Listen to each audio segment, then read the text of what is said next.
representative, Beverly Hansett Birch, is suing her ex-fiancé, 37-year-old maintenance supervisor Bruce Bartline, for an unpaid loan for attorney's fees. Come to order. All rise.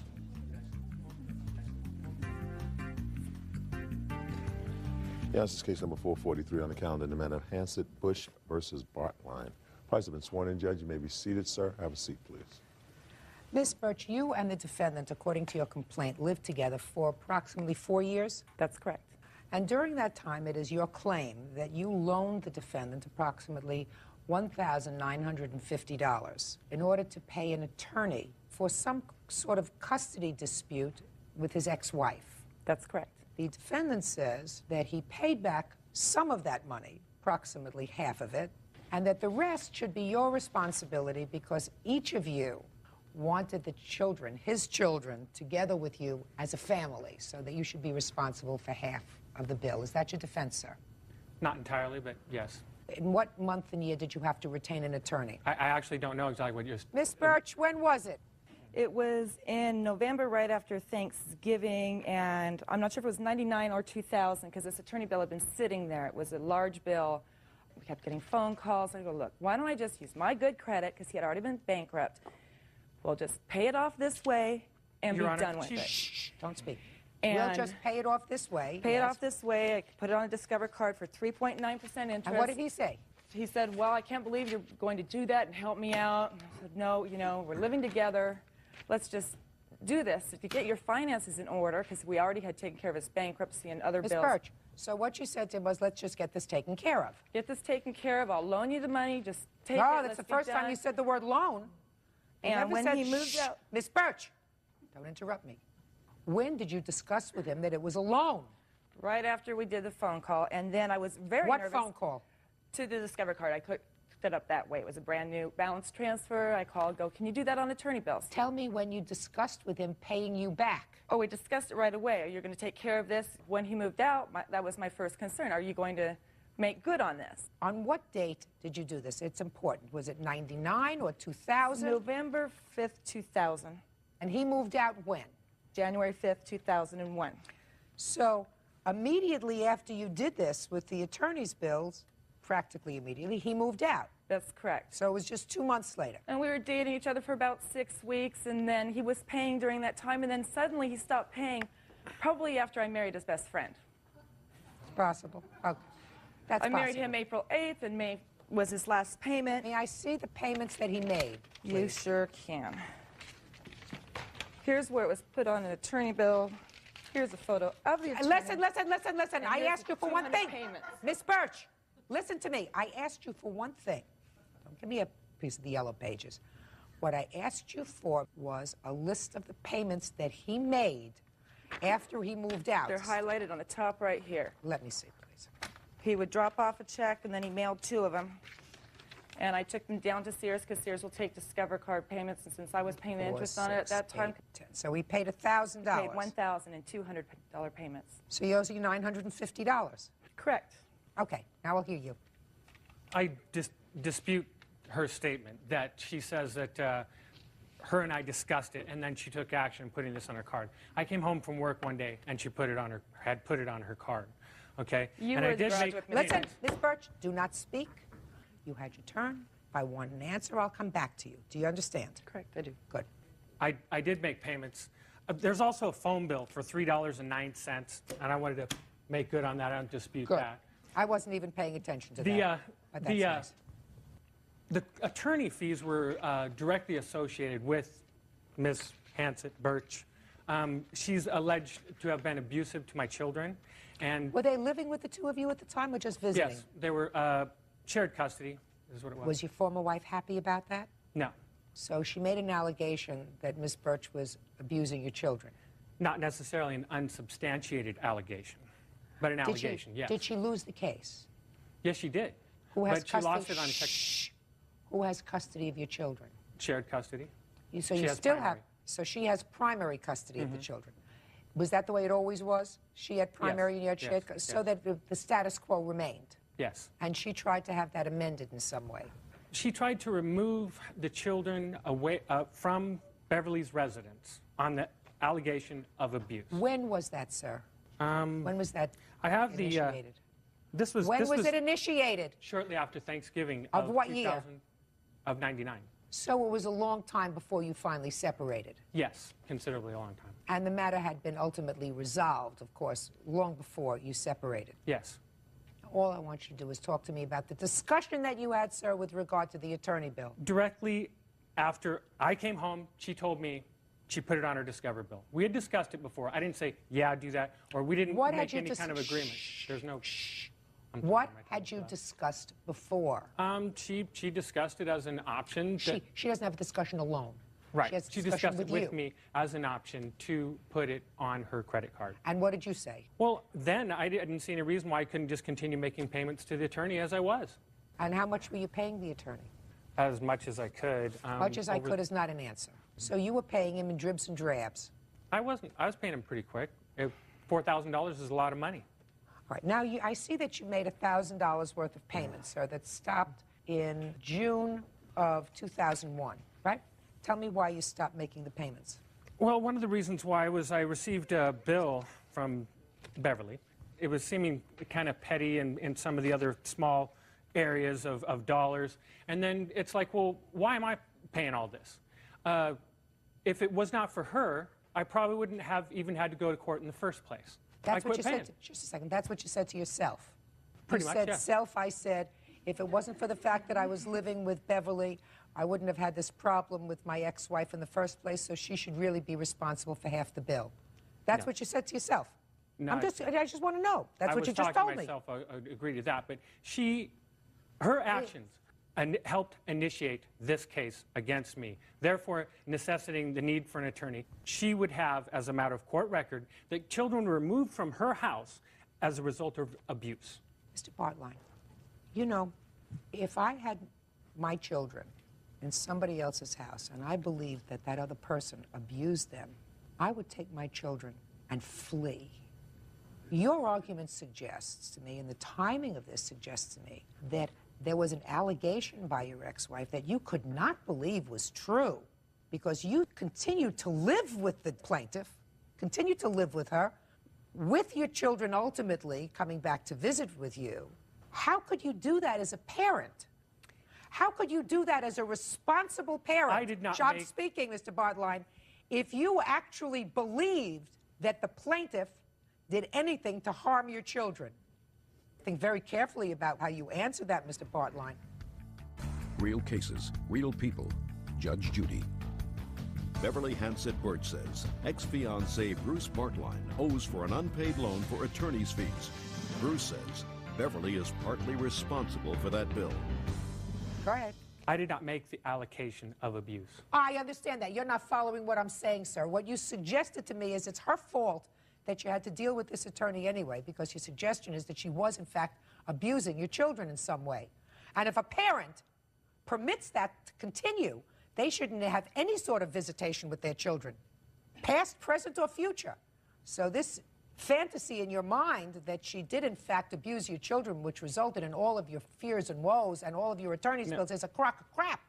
Because if it wasn't, then you're a bad father. You don't want me to think you're a bad father, do Your you? Honor, I'm not a bad father. Good. And Judgment no, for the plaintiff in the amount of $950. Pay her the rest of the money you owe her. That's all. Thank Parties you. are excused. You may step out. I didn't know when they got married or whatever. I can't believe he didn't know that I had married his best friend. I wish them the best of luck, okay? And now the next case. All parties in the matter of Anderson versus Magana, step forward, please. 48-year-old salesperson Amy Anderson is suing her brother, 48-year-old postal worker Lee Magana, for the return of their late mother's belongings. Mrs. Anderson, the defendant is your brother. Yes, ma'am.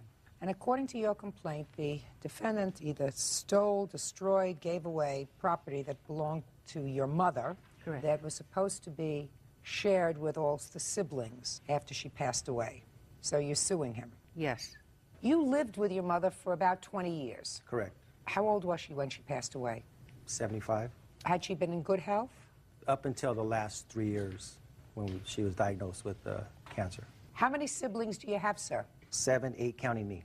And was your mother at home during the last 3 years of her illness? Yes, she was. Who took care of her?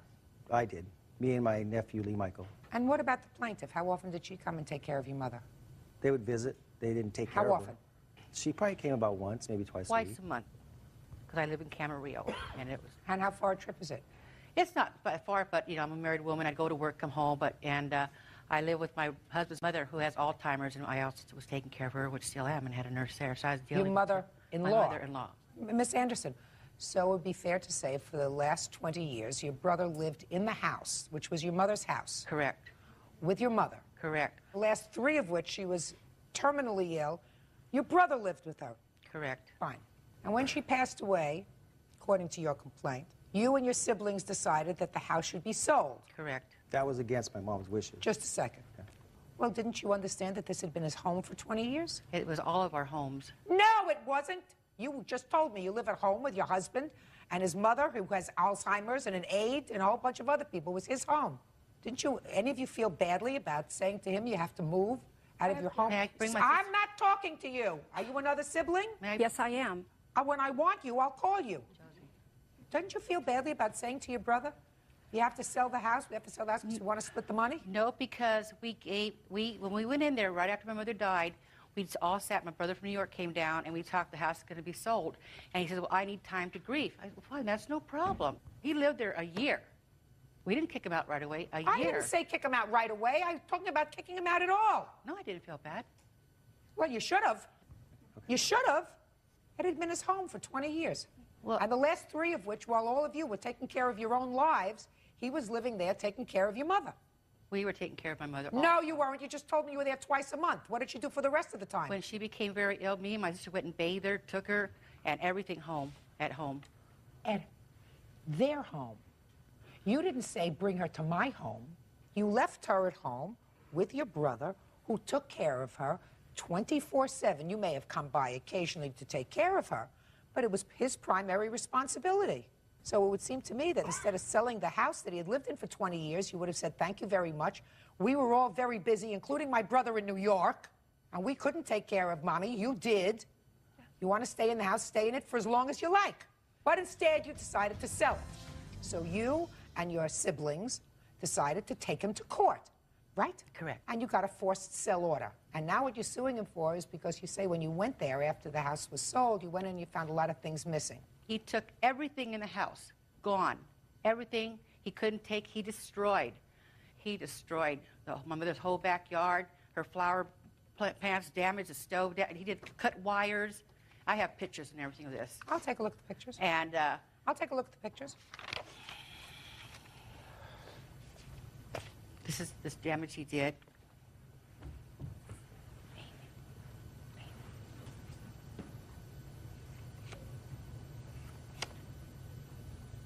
Assuming he did this kind of damage to the house. Let's assume that that's correct. So what do you want?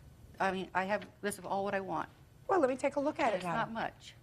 And Let me take a look may at I it. also bring my It's $5,000. defendants up to here, my sister, my witness, For what?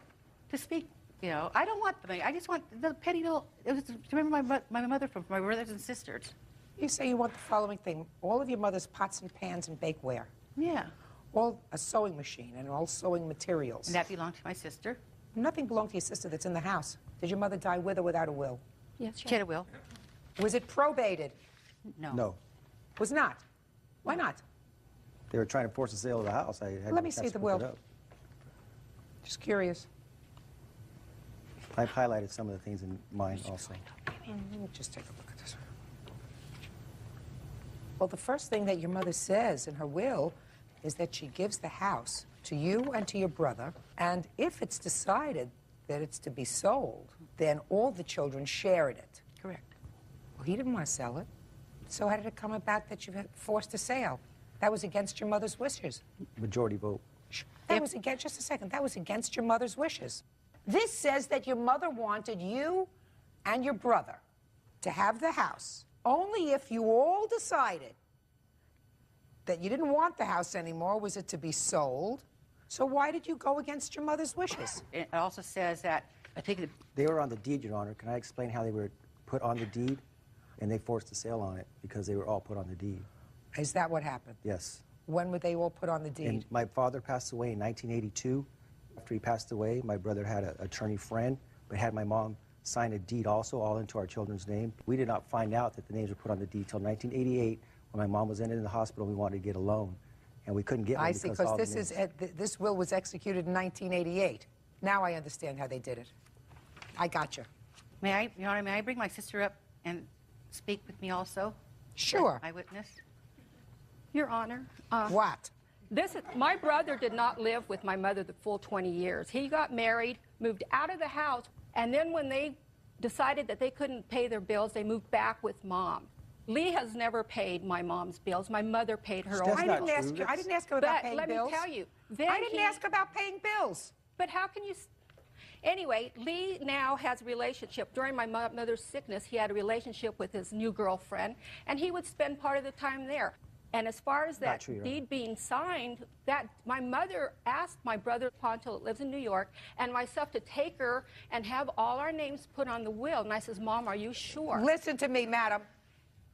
If that was done in 1982, then there was something wrong with your mother in 1988, because in 1988, she treated this property as if it was hers in her will. If you knew my mother, you'd know. I don't have to know your mother. I'm listening to your scenario. Listen to me. If your brother wrote this will, he would have left the house to himself. Instead, he left the house to you and him, to the two of you. If you are suggesting that he wanted to have a criminal intent to try to deprive you of property, he would have deeded the house just to himself after your mother died. He was. So, baloney. Baloney. Listen, I just looked at this will. It doesn't say that you're entitled to any of these things. I think that you people behaved very badly. How much did you sell it for? $205,000. $205,000. So each one of you got how much? $23,000. So you're not talking about a change of lifestyle money. No. Well, if that's true, and if your brother wanted to live there, and he had lived there, let us say, during the past 3 years, and I don't know what kind of a good son he was or a bad son, but it would seem to me if you two ladies thought that your mother was being neglected by your brother, you would have taken your mother out of her house and brought her to your house. I never said that. Fine. So if he wasn't neglecting her, then he was taking care of her. And if he was taking care of her, all the siblings should have waited a little bit, especially since it was your mother's intention that he remain there for as long as he wanted to. You could have remained there for as long as you wanted to. He wouldn't let us in. You didn't want to live there. No, I didn't, but I have their own You lives. didn't want to live there. Correct. You've got a husband and a mother-in-law that you take care of. You didn't want to live there. So because you didn't want to live there, you threw him out. As far as I'm concerned, that was the wrong thing to do. And if you're asking me then to invoke this court's equity power about seeing that you get some things that belong to your mother because everybody behaved right, I don't intend to do it. You sold the house, enjoy it. You got $23,000. That's all you're going to get. Goodbye. Parties are excused. You may step out. Year-old nurse's assistant, Janelle Bryant, is suing the mother of her boyfriend's children, 29-year-old phlebotomist Rishima Sadler, for assault and vandalism.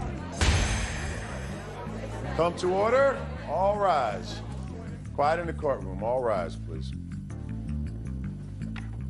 Now, this is case number 515 on the calendar in the matter of Bryant versus Sadler. Parties have been sworn in, Judge. You may be seated. Young lady, have a seat, please. Miss Bryant, you and your boyfriend went to pick up your boyfriend's children. The defendant is the mother of his children. It is your claim that while you were there, the defendant assaulted you. Yes, ma'am. The defendant says there was an altercation, but you should have stayed home, right? Yes, That seems to be your defense. How many children do you have? I have 4 children, 2 with him. With him, the boyfriend? Yes. How old are they? They're 9 and 7. And he has visitation? Whenever he comes to pick them up, I allow him to see them because they don't see him that often. He gives you notice? He'll call and say that he's coming to pick up the kids, but since he's been with the plaintiff, he hasn't really spent much time with them. I guess she feels that they're getting in the way. Tell me what you guess. Okay. So he did call you to tell you he was coming to pick up the children? On this particular day, he called me and told me that... That's what I asked you.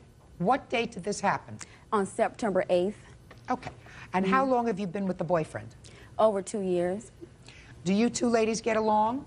No. On Father's Day, prior to the incident, we had an argument over the phone. What kind of an argument? She told me that she didn't appreciate a message that I left him on her phone.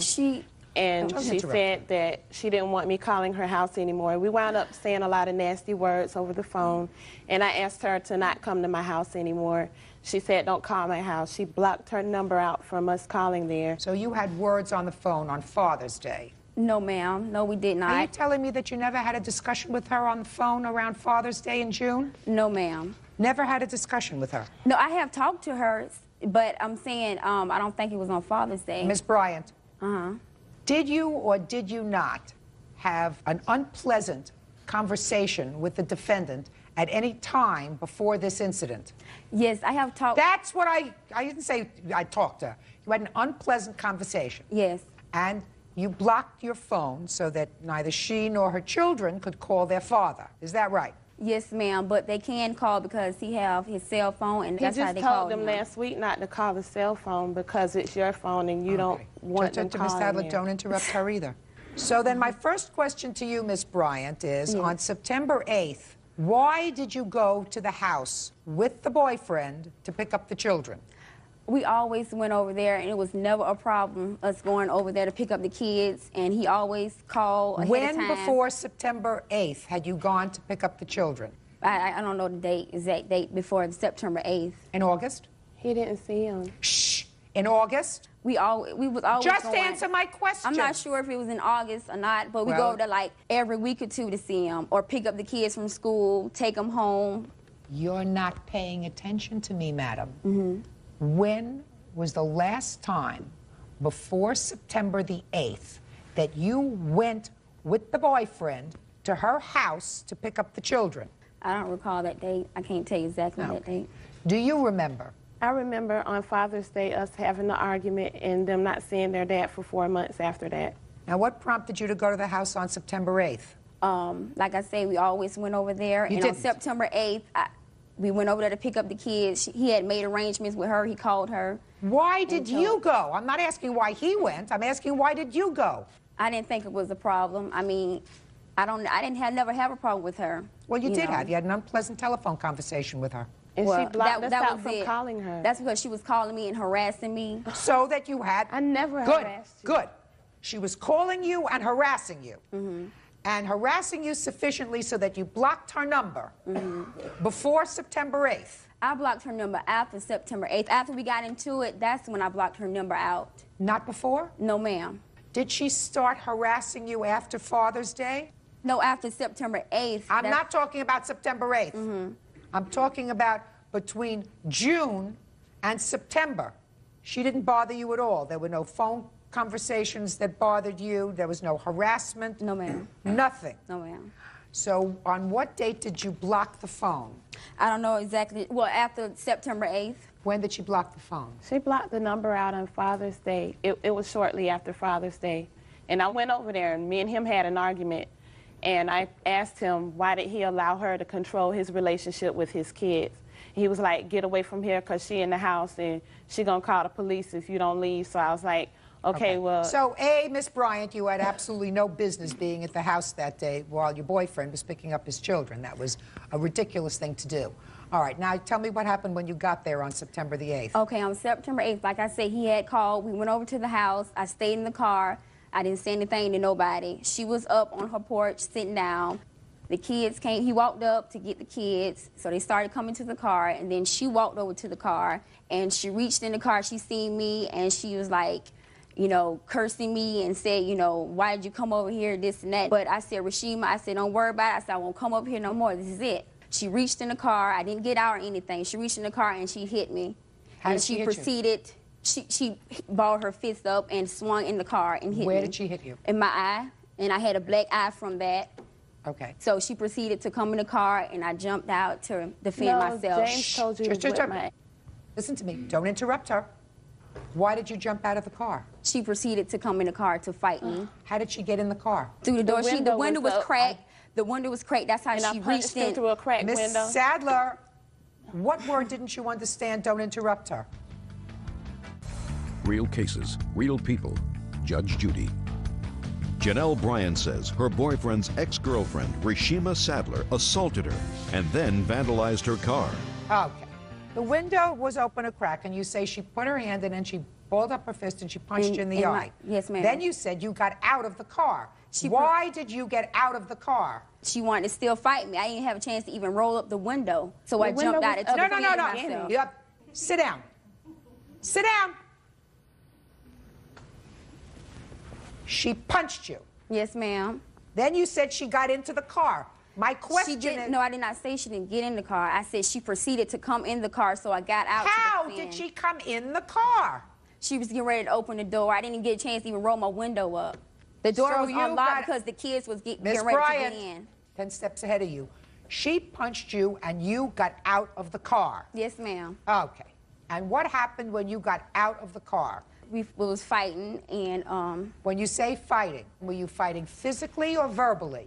It was physically. So you get out of the car, and do you hit her or does she hit you? I got out and I hit her to Where defend did you myself. hit her? Where did you hit her? I'm not sure. We just... And then you fought? Yes, ma'am. Now, what kind of injuries did you sustain? Well, I had scars all on my face. I had a gash in my arm. I had a black eye, and I was bleeding a lot. Okay. Do you have photographs of your injuries? Yes, ma'am. I'd like to see them.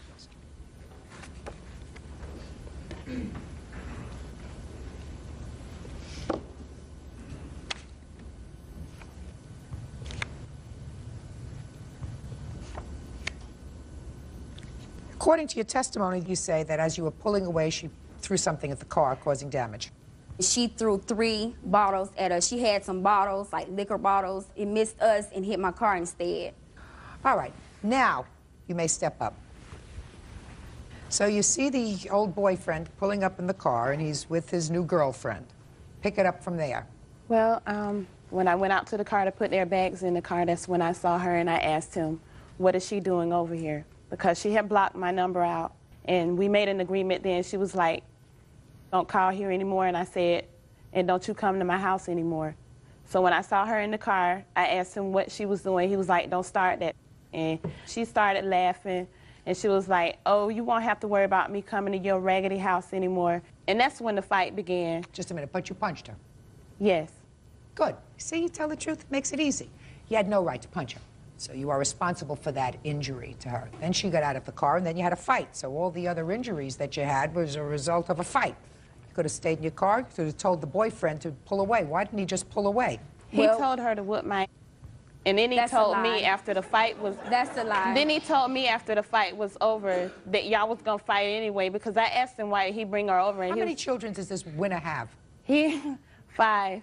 Has 5 and we've children. been broke up for 6 years. So he has 5 children. Have any with you? No, ma'am. She's no threat to me. I'm asking some questions. Don't volunteer any information. What kind of work does he do? He actually works at a restaurant. He's a cook. And none of his children live with him? No, ma'am. How many different mothers does he have children with? 3. And how old is he? He's 35. 37. And he supports all of his children? Yes, ma'am. From being a cook? Yes, ma'am. They must live lavishly. How much do you get in child support from him? He gave me $130 last month. He's supposed to pay $283. For the 2 children a month? $283 a month, and you split that every 2 weeks. Well, I've only got Just a second. On $283 a month, you don't feed a good-sized pet. He does a lot for those kids. She is an unfit parent and doesn't do anything for them. And that's what she told me on Father's Day. Just a second. She has no kids. He sounds like a genius. Sounds like a genius, bringing you to her house when you don't get along to put his children in a position where they're going to see an altercation that exists between their mother and the girlfriend. So he's no genius, and he's no genius who can't keep his pants up. All right, Miss Sadler, this is not a very difficult case. You are responsible for her black eye. You understand that? Yes. And you acknowledge that you threw something at the car, is that right? Yes, and I have a report that she wrote, and it says that the damages to her car costed $100. Ma'am, I have the police report here, and I also have my estimate, so I don't know where $100 came in at. And I don't know where $100 came in anyway. You shouldn't have been there. Take care of the car yourself. And I think that she has to pay something for striking you in the face. She's not going to pay you thousands of dollars like you want because you put yourself in this situation. You should not have been there. You placed these children, who I assume were outside and witnessing this whole thing, in extreme emotional distress because you were flexing your muscles as the girlfriend. You said, she's not going to tell me what to do. I'm going to go with the boyfriend and pick up the kids. So you put yourself in harm's way. Putting yourself in harm's way, you're going to have to suffer with the black eye and a judgment to this court for $250. That's all. Parties are excused. You may step out. I'm sorry she feels that I'm a bad mother. She is an unfit parent. I think she's a very bad girlfriend. She's been jealous of me since day one. And now the next case. All parties in the matter of Hellstrom versus Kolpak, step forward, please. 24-year-old administrative assistant Jennifer Hellstrom is suing her former boss, 30-year-old restaurant manager Stanley Kolpak, for money owed on a car and for an unpaid loan. Miss Hellstrom, how do you know the defendant? Well, I was working at a restaurant, and the company brought him up as a special manager to try to get our restaurant doing better service. And I assume from your complaint you became friendly with him. Became very and friendly. with his wife? Were you friendly with his wife as well? Not at first. But became friendly with both? After a certain amount of time. According to your complaint, you made a loan to the defendant of $450 at some point. And Actually, then later it was $480. $480. Yes. And then later, you sold him a car, partially paid you for the car, did not pay the rest. Correct. So first tell me about the loan. He had had a problem at work, and he wrote some checks to the restaurant we were at, and they ended up bouncing. And so he was terminated for that fact. And That's not true. Shh, just let her finish. You'll tell me in a minute your version of these events. Go ahead. I had a talk with Stan. He told me that the check he wrote to the restaurant had bounced and that he couldn't cover it, and he asked if he could borrow the money to pay off the checks. Did you give him a check or cash? I gave him cash. And when did you sell him your car? I actually sold him the car, was sold to him on 6/12 of 2000. Why would you sell him a car when you knew he didn't have $480 to keep himself out of trouble? Well, I sold him the car because when he came up, he was brought up from Texas, so he was going to have to go back down there. He had no means to get back down there. So I made up a contract, I had him notarized, and he was only supposed to pay $100 per month. And I felt that once he got back down there, he'd get his original job back, which was a high-paying job, that he'd be able to at least make $100 payments per month. What was the purchase price of the car? Purchase price was $1,500. What kind of car was it? It was an '88 Thunderbird. Did you keep the title in your name? Yes, actually, I'd given him the title, and he was supposed to put me on as the lien holder, but the title should still be in my name. Well, who has the title? He now has the title. I do. Is the title still in her name? It is. And how much of the $1,500 did he pay you? He's paid me $650. When did he stop making payments? Well, actually, I have a list here of each of the payments he's made per month and what the balance was afterwards. Okay.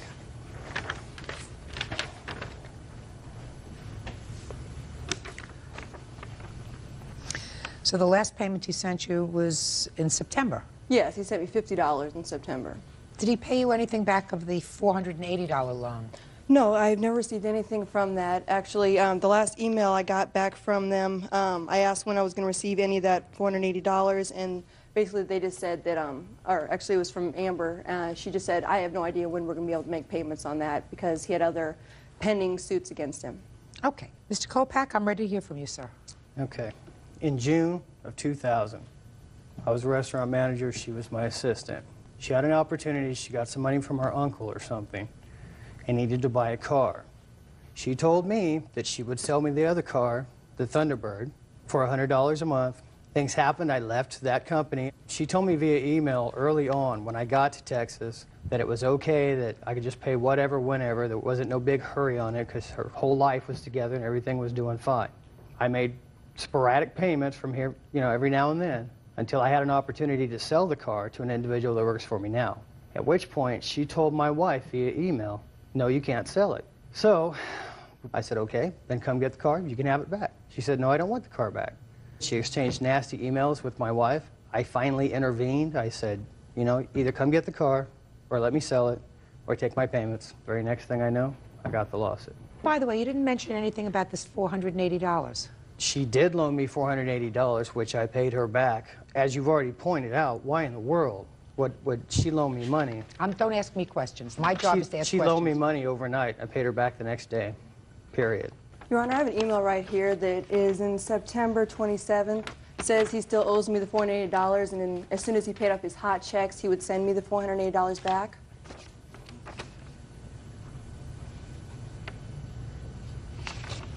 Show this to the defendant.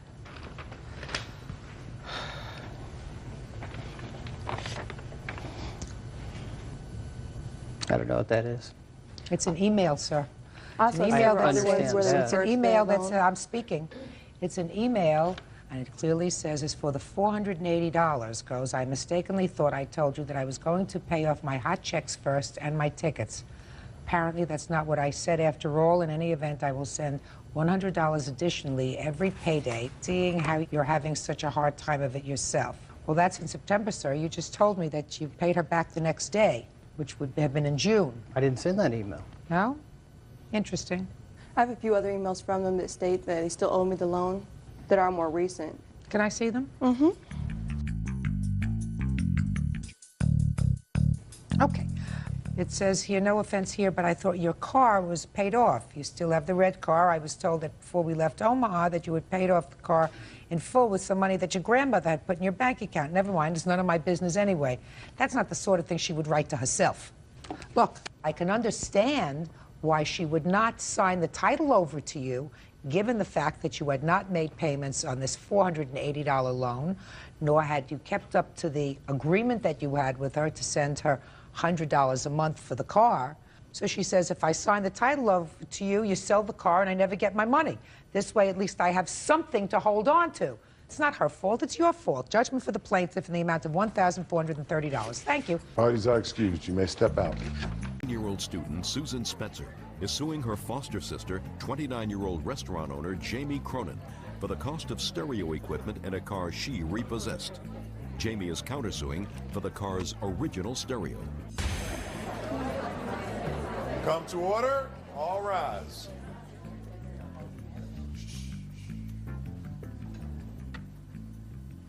Your Honor, this is case number 335 on the calendar, the matter of Spencer versus Cronin. Parties have been sworn in, Judge. You may be seated.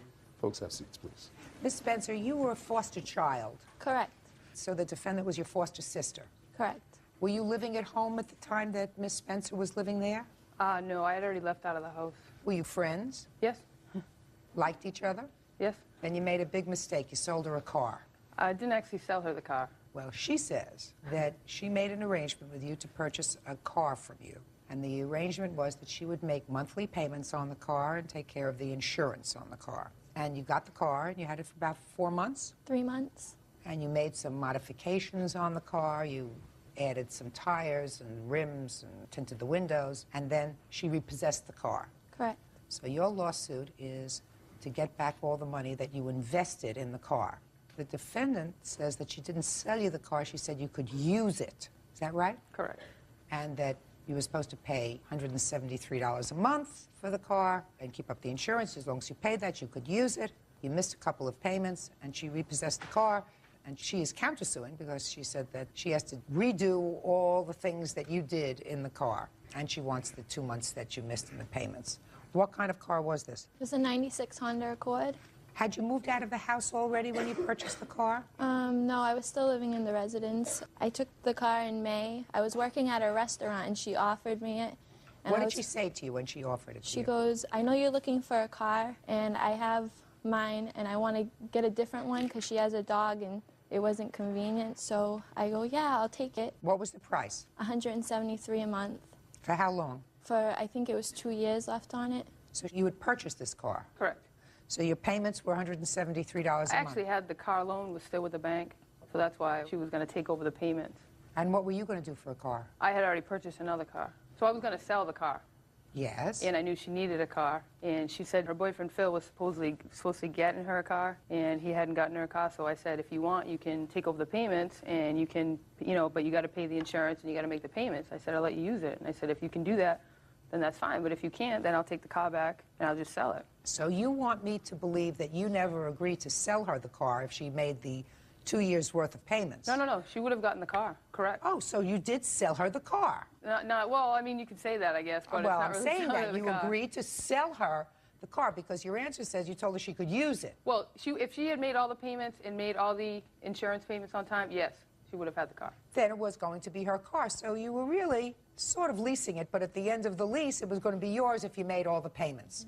Did you ever discuss exactly how long you were going to make these payments of $173 a month? No, she gave me the payment book. She did. Can I see it, Yes. please?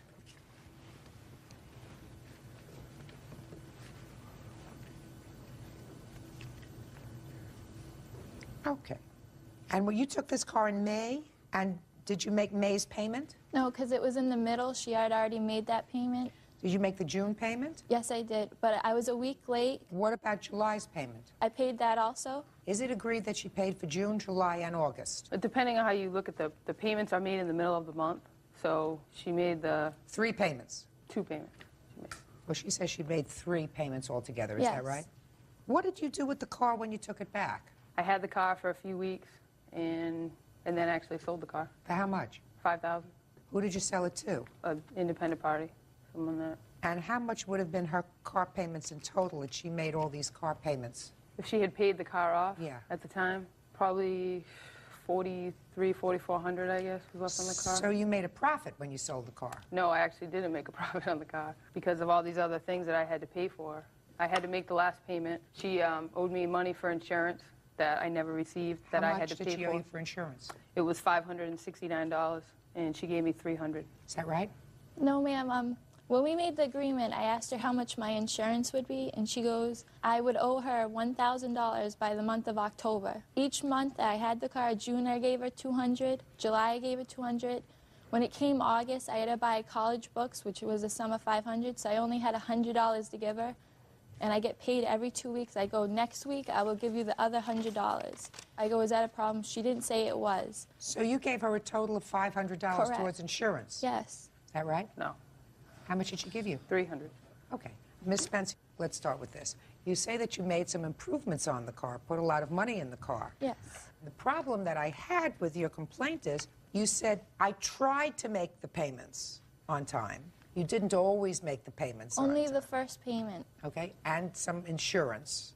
I You told me some insurance because you were giving her $200 a month, and then you said you ran into some difficulty financially, so you only gave her $100. Well, why would you spend any money tinting windows and putting in a pricey stereo system in the car if you didn't have money to pay for the car, is my question, Ms. Spencer. Oh, the answer is I had just graduated high school, and my boyfriend purchased me presents along with some of my friends. They bought me the stuff to put in the car. The only thing I purchased personally with my money is the CD player, which I don't have a receipt for. Well, why would you buy a new stereo system if you couldn't afford to make the car payments and the insurance payments on time? Well, I purchased the CD player, I'd say, in July, so I was doing fine with the payments. You weren't. You told me that you missed the first payment because you had some problem. You had to get a second job in order to make the payments on the car. The first payment was only a week late, and with my second job, I was making plenty of money. But then why didn't you give her the insurance money when you were supposed to? I was giving her $200 a month. But then you stopped. Then you only gave her $100. Because I had to go to college and buy school books. School books is a good thing. A stereo system isn't. But it had a radio in it, didn't it? Yes, I couldn't take back what I had already purchased a month ago. So you made a mistake. Yes. I also made the mistake of agreeing to do this with this lady. Real cases, real people. Judge Judy. Susan Spencer says foster sister Jamie Cronin repossessed her car and refuses to return the stereo. Jamie says Susan owes for the car's original stereo. What else did you purchase for the car? When I first got the car, the 2 back tires were no good, so we had to purchase 2 new tires, which we have receipts for. Let me see the receipts for the 2 tires. Yeah.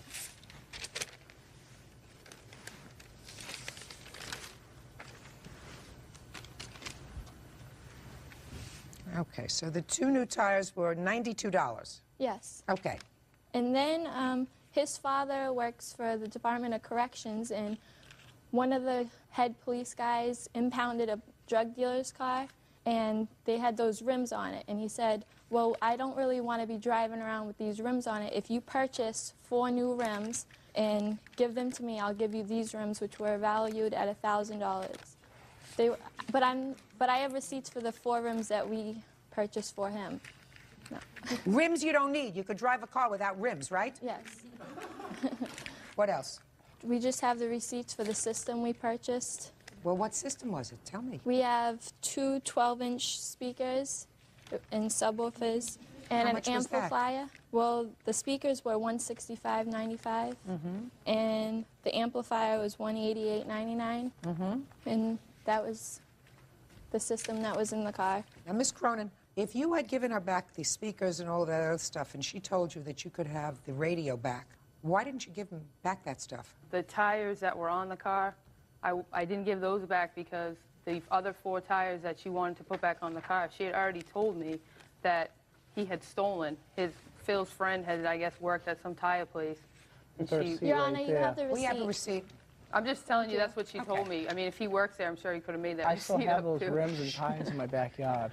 I also have a note that he wrote to my parents with a big list of things that he has had to pay for her. Mm-hmm. So apparently these are things that he has paid for and not her. Your Honor, So that note was my foster mom was hounding me for $40 for a cell phone bill that I owed her, and I was trying to get money to pay for the car and also the books, and I go, can I give it to you in a week or so? Because she did not help me getting any of my stuff to move into the dorm. She did not help me with anything. And she made a big deal about that, and he just gave her a list of stuff that I had to buy. That I wasn't blowing my money. I had stuff I had to get. It says in Are here... you going to college now? Yes. Get a scholarship? Yes. Good girl. Okay. Let me get to your counterclaim for a second. You sold the car for $5,000. Yes. How much did you have to put into the car? 2 weeks after I took the car back, the car was vandalized in front of my house, and the radio, the speakers, all that stuff that she's suing me for was all stolen. I have the police report right here. It also even says on the police report how neatly everything was removed from the car. So is it your contention, Ms. Cronin, that either the plaintiff and or her boyfriend vandalized your car? I don't know. I don't know if she did or not. Well, then why in the world would you sue her for the cost of this new system? I'm not suing her for the car. I'm suing her for the radio that was in the car when she originally began using the car. Hold on a second. If you took the car back from her, yes, why didn't you take out the system that she put in the car? I was very willing to give back these things, to be honest with you, except for the day after I took the car back. I had spoken with her that day, and I told her, I said, you can have your stuff back. I don't care. I said, I have all your things. I'll be at work tonight if you like your stuff. So instead of her coming to get the stuff, instead, Phil's father decided to show up at my place of business during business hours and confront me with his friend that was a state trooper and tried to confront me and telling me that I need to give these things back because they were Phil's. But you didn't give it back to him, the No. radio and the CD. At that point, I didn't, because actually my car, at the same time, I needed some work done on the car that I had purchased. So I decided, since I was still paying for the insurance, I decided to use that car for a few weeks while my car was getting fixed. And in that time, the car was vandalized, like I said. So why don't you put it into your insurance? So the only thing that was insured was the fixing of the window and the windshield. And did you put in for that? Oh, yeah, that was covered. Let me ask you this question. If the car had not been vandalized, you would have sold the car with tinted windows, as you had. Correct. Right? And you wouldn't have complained about it. Correct. So your problem is not with her. Your problem is with the person who vandalized your car and broke the window. If these things weren't in my car, if the stereo and the window wasn't tinted and stuff, my car wouldn't have been vandalized. Ms. Cronin, stop complaining. Ms. Cronin, you sold the car for more money than Ms. Spencer would have given you for it had she paid off the entire loan for the car. Correct. By at least $600. So you're not out any money. No. Fine, so what are you counterclaiming for? I had no... You just want more money? I had no claim in the first place. She's the one that sued me. I had no... Well, I didn't want any money from her or anything Good, like that. so then we've just eliminated your counterclaim. She doesn't owe you any money. The value of the things that you put in the car that I am going to give you, the $90, it was $190. I'm taking away the $100 for insurance. The $92 that you put on new tires, because evidently the defendant got the value of that when she sold the car, and the $165 and the $188. That comes out to $535. Judgment for the plaintiff. That's all. Good luck. They step out. I would be more concerned about her relationship with my parents and maybe her mending that relationship with them. I just wish it wasn't an issue in the first place, so I would rather separate myself from them. Don't ever help out anyone unless you have something down in writing and some sort of agreement, and, you know, because it ends up coming back to get you. And now the next case. All parties in the matter of Colindres versus Danton, step forward, please. Realtor Luis Colindres is suing his former roommate's girlfriend, landscape designer Susan Danton, for stealing his property. Susan says she didn't touch his belongings. Mr. Colindres, the defendant was the girlfriend of your former roommate. Is that correct? She was. According to your complaint, you came home from work on a day in March, and your roommate had been arrested for some charge involving stolen property. When you returned to the house, you saw the defendant driving away.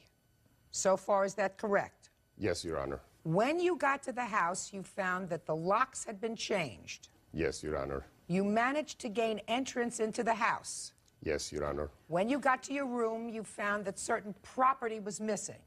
Some personal property and some cash, correct? Yes. And it is your lawsuit that the defendant stole your property. Yes, Your Honor. Tell me how you know the defendant stole your property. These are the evidence. If you don't mind if you end it. No. Okay. Why she stole my... No. How do you know she stole your property? Your Honor, she's the only person that went into the property without police supervision. And she was alerted of my arrival by her son because she was on Bollinger Canyon waiting for my arrival. And they had a two-way radio. So maybe when I was driving down, probably Chris said, Mom, he's coming, get out of the house. So you didn't hear any of this. This is what you're thinking. No, actually, I saw her just driving in front of me. Almost she ran me over, Your Honor. She was driving away from the house. She's just driving away. That's the evidence that you have, because I read your complaint very carefully, Mr. Calandras. And your complaint said that you know it's her because she was driving away from the house. Your Honor, may I interrupt? Why just go in and change the locks without police supervision? There had been a search warrant. So there was a search warrant in your house. Do you know how many policemen arrived? I wasn't present, Your Honor. Do you know whether there were any non-police officers who were there, for instance, locksmiths or anything else? No, I don't. So all you know is that there were a lot of people who entered the house with a search warrant to go through not only the roommate's property, but the entire house, because they had a search warrant for the house, right? No, Your Honor. They had a search warrant, but they were not supposed to go into my room. Supposed to. You weren't home to tell them it was your room, were you? His ex-wife told me that she went in there with them and they didn't go into my room. That detective said that they didn't go into my room, Your Honor. Mr. Calandras, first of all, that's hearsay, that nobody went into your room. It's certainly possible. But the only evidence that you have against the defendant is that she was driving away in the car. Yes, Your Honor. Miss Staunton, I know this is going to sound like a ridiculous question. Did you steal his property? No. Do you know who might have stolen his property? No. Were you present when the police arrived? Police were there one time when I came home, and this is after I'd changed the locks to protect myself from Mr. Calandras. When had you changed the locks? Before or after the search warrant? That was after, days after. Days after? Yeah. So you felt as if you needed protection from the plaintiff? Yes, Your Honor. Why is that? Because he was very hostile to me. He would be in my face, you know. Is that after he thought that you had stolen his property? No, this is all has gone on for a long time. Okay. What happened to any property that was in his house? I don't know. What's happened to the house? I lived there. Well, then, if you live there, you would know if in his room there's any property. Well, yeah, he was in the process of moving out. Excuse me, Your Honor? Yes. I was there. I could testify to that. Well, step up, sir. Tell me your name. John Rowe. Mr. Rowe, were you there on the date that the search warrant was executed? Yes. Were you present when they went through the house? No. Did you see Miss Staunton when she came home? No, I was incarcerated at the time. Do you know anything about Mr. Calandras' property? I know that he vacated the property, and we had a civil standby at that time. He removed all of his personal property. Was that before or after the police executed the search warrant, After. Mr. Taunton? So after he claims that you took some of his property? Well, he's accused my son-in-law of stealing it. He's accused me of stealing it. He's accused Susan of stealing it. I don't even know if it's stolen. I mean, I just don't know. Okay. Has he accused other people formally in writing? Yes. With complaints? With police complaints? Yes. Not that I'm aware of. What kind of complaints? Written letters. May I see the letters, please?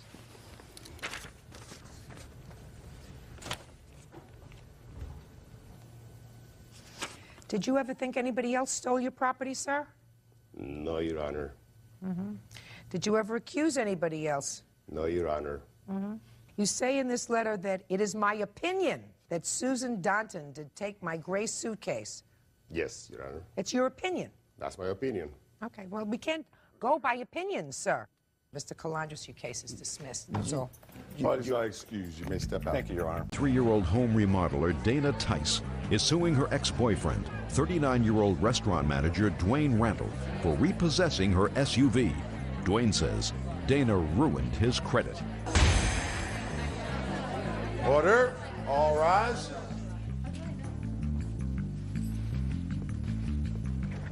This is case number 505 on the calendar in the matter of Tice versus Randall. Parties have been sworn in, Judge. You may be seated. Ma'am, have a seat, please. Ms. Tice, according to your complaint, you and the defendant dated briefly, and you suffered from bad credit. Right.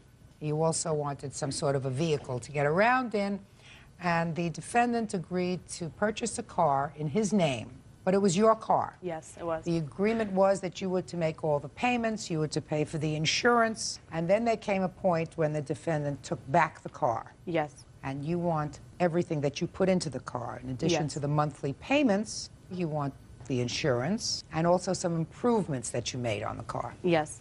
The defendant says that he was forced by circumstances to take your name off of the insurance, and therefore he had to repossess the car. And aside from the fact that you were really just sort of leasing the car from him. Is that right? Yes, ma'am. When was this car purchased? On August 22nd of 2000. And did you have to put any money down? Yes, I did. I had to put $800 down. Now, Mr. Randall, so far is that correct? That's correct, sir, Your Honor. And we jointly put down the deposit. Where did the joint money come from? Prior to us purchasing the vehicle, I had prior owned a Honda Accord. I had asked her if she knew anybody was interested in buying the car. Then she came back to me and said her father was interested in buying the Honda from me. I was asking $1,000. I said, at least got to have $800 for the vehicle. She said, well, would you take $500 down and I'll pay you the rest? I never received the balance of the car. Your problem, Mr. Randall, however, is that you don't have a counterclaim, because even according to what you tell me, there was no agreement that this $800 that she put down on the new truck, some of it would be your money and some of it would be her money. I understand. Good.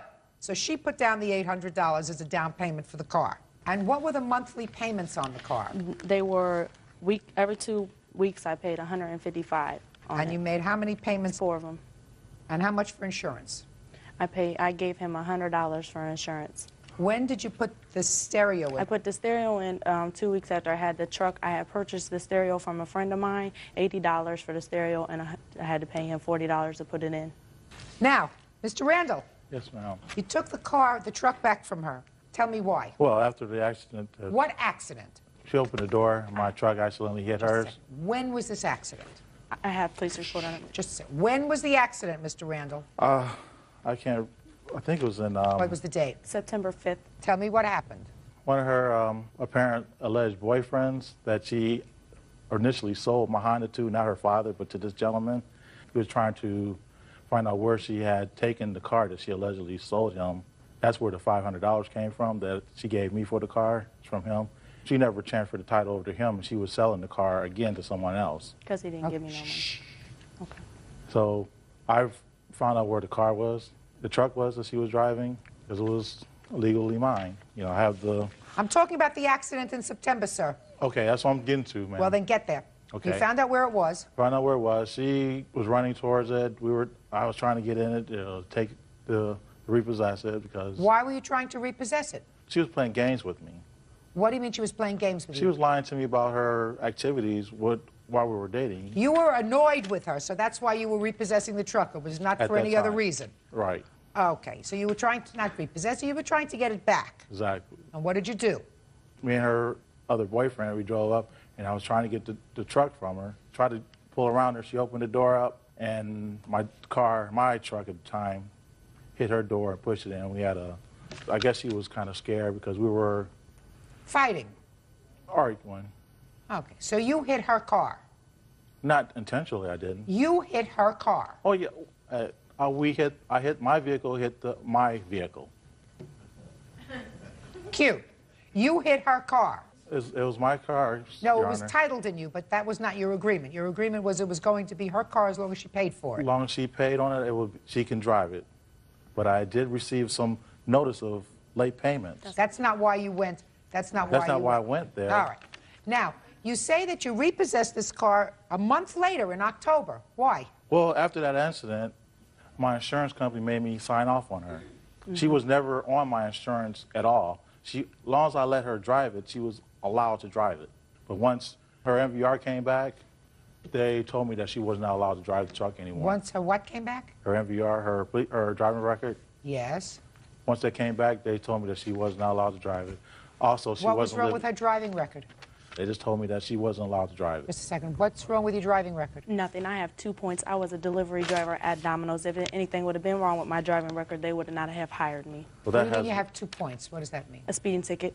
One speeding ticket? Yes, ma'am. Okay. Is it possible, Mr. Randall, that you just decided that you weren't going to give her permission to drive the car anymore? No, it was not my... Show me the letter from the insurance company. I have it right here. I'd like to see it. This is the one stating from my car where she's disallowed and I want to anything. see the letter from the insurance company that says she's got to be taken off the insurance. Okay, that's the letter from the insurance. Here's my leasing agreement. Would you just show me what I asked you to show me? Doesn't say anything. No, Just says her name right. and your name. If she would have hit someone, I'd have been liable because they told me she wasn't allowed to drive it. No, they don't tell you those things, sir. They write you a letter. And That's what they do. They write you a letter because all this says is that both of you are okay to drive the car. I'm sorry, I didn't bring enough the documents, Your Honor. Well, that's your defense. Your defense is that you took back this car because the insurance company advised you that she was no longer able to drive the car. Exactly. Now, that they send you in writing. They don't send it to you by carrier pigeon. They send it to you in writing. This doesn't say why she was taken off. It doesn't state that. You could have said to them, look, I don't want to be responsible for her anymore. Well, she that might have been, because this wasn't an accident. Now let me see the police report. But she was never, if I told her she wasn't allowed to drive it, then she's not allowed to drive it. Absolutely right. No, that I agree with you, sir. Okay. We don't have an issue about that. You may have said to her, shh, you may have said to her, I don't want you to drive the car anymore, and I'm taking you off the insurance. And therefore, I will be liable if you get into an accident, so I am taking back the car. Exactly. Is that right? That's But that breached your agreement with her unless there was some reason. She didn't hit you, you hit her, because you were angry. You hit her. Real cases, real people. Judge Judy. Dana Tice says ex-boyfriend Dwayne Randall illegally repossessed her SUV. Dwayne says Dana was cheating on him. You were angry because she was probably two-timing you, probably pulled some scam with your car. That's all very possible. But you hit her, and then you said, I'm not going to give her permission to drive the truck anymore. Now I have to take it back. So my question to you is, she put some money into this truck. She used everything that she paid into it. What did you do with the truck, sir? After you repossessed it? They voluntarily repossessed. I turned it back over to the leasing place. Did you get any money for it? No, ma'am. What I did is I had to replace the radio that she claims that was in it, that she took the faceplate off of it. Right. But there was a radio in it when she took it. She replaced a radio that belonged to in the vehicle anyway. So you had to put it in a different radio? Yes, I have the receipt for that. And show me proof that you turned it back into the finance company.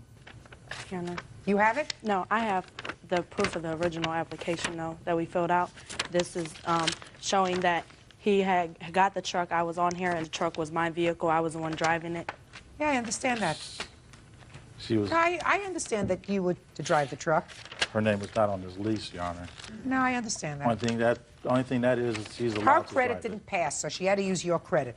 But that doesn't mean, sir, that you really had the right to breach your agreement because you were angry over a social situation. That also doesn't mean, Ms. Tice, that you get back all the money that you put into the truck. I barely had the truck because he wrecked it and it was in the shop, and then he took it from me. He showed up so many times unexpectedly. Should have been more careful about what you did. Should have waited until your credit got better. What was wrong with your credit? How did your credit get so messed up? I got a car repossessed. Now you have 2 cars repossessed. Actually, 3. Was it 3 cars you had repossessed? No, it was 2. Maybe it could have been 3? That was the 3rd one. So now it was 3. So you had 2 cars repossessed before. Right. Yes. Okay. The only thing you have to give her back, Mr. Randall, listen to me, is you have to give her back her down payment on this car, which was $800. She paid you $100 for insurance. Well, she's got to pay some insurance, and she made 2 months' worth of payments. You had the car for 2 months. You had the truck for 2 months. You used it for 2 months? No, I didn't, Your Honor. It was in the shop. He wrecked it. and I paid ahead of time before he took it. He took it on October 17th, and I had made a payment for the 30th. So he would not have a reason to take the truck from me. Shouldn't have done it. What I'm telling you is you had a brief relationship with him. You're giving him your money. It's in his name. Right. Something happens with that relationship. You get involved with somebody else. We wasn't together like that anyway. Well, if you weren't together like that anyway, Miss Tice, then you don't do stupid things. Right. By giving somebody money and saying, I'm going to rely on your goodwill, that we're still going to be friends 3 years from now when this truck is paid off, and then you'll put it back in my name. I mean, that was really your agreement. Right. Right? Your Honor. What? I did have the paperwork for the radio that I had to replace, which I tried to get a faceplate for that she claims that was missing. That I paid for the radio and he but took I it. took the radio, the place took the radio out. There was no serial numbers on it. It was all scratched off.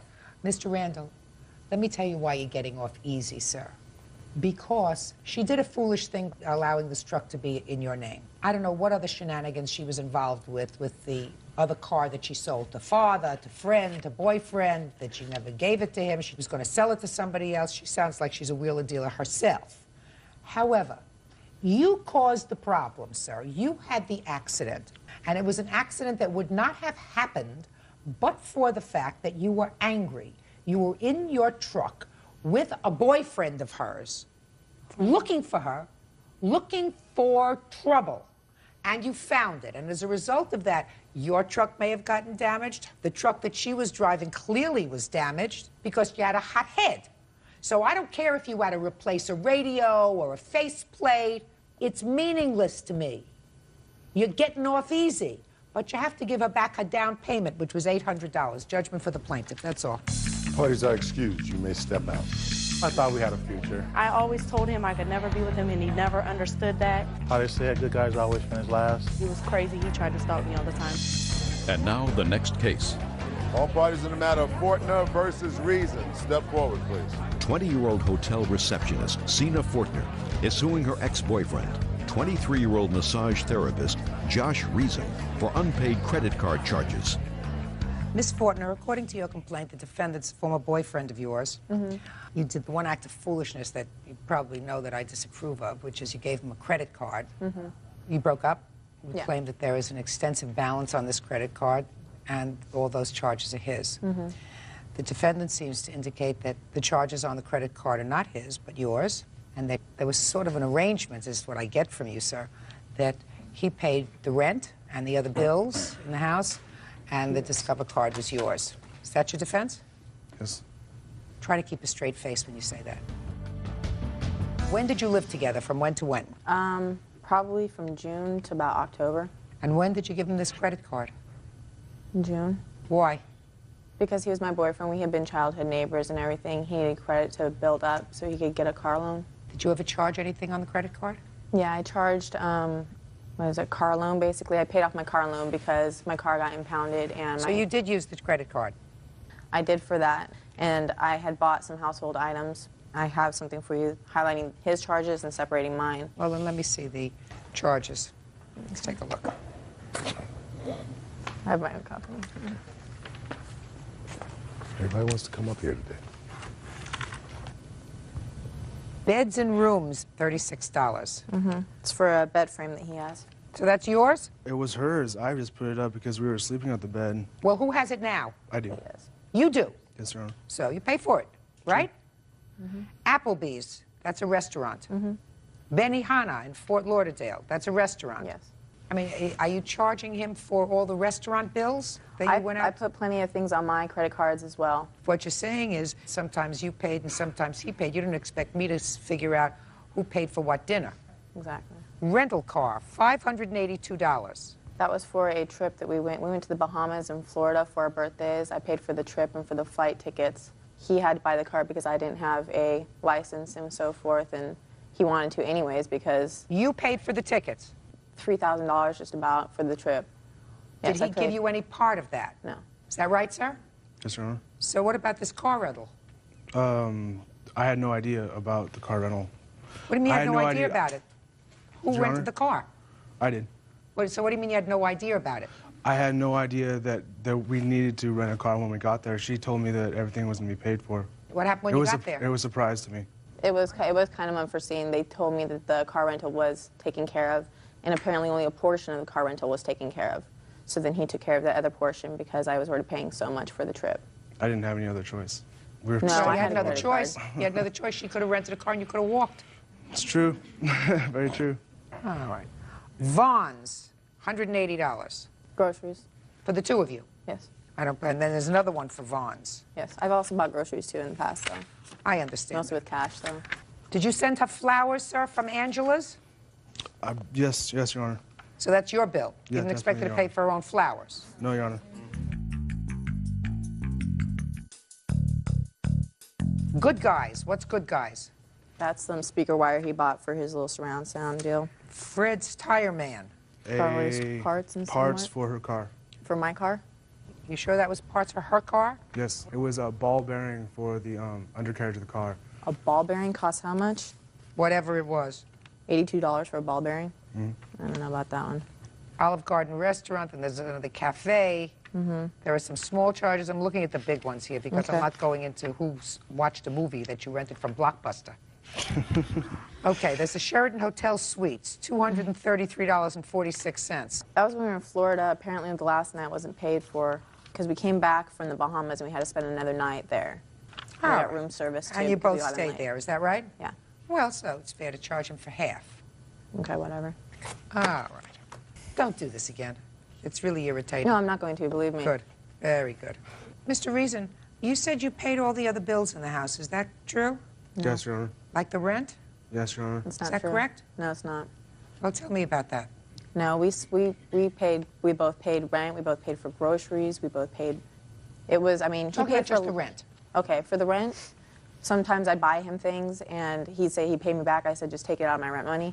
So then at the end of the month when the rent money came, basically I wasn't giving him a whole lot because he'd already spent my rent money. How did you keep a list? Well, I didn't buy him a lot of things, but when I did, I kept notes. Let me I'm see. a very organized person.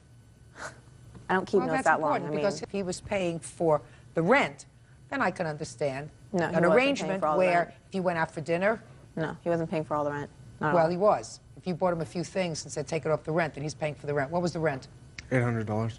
A month. Plus utilities, yes. I still put in money at the end of the month. I just didn't put in my full half or whatever. Okay. Because so he I was paying bought- most of it.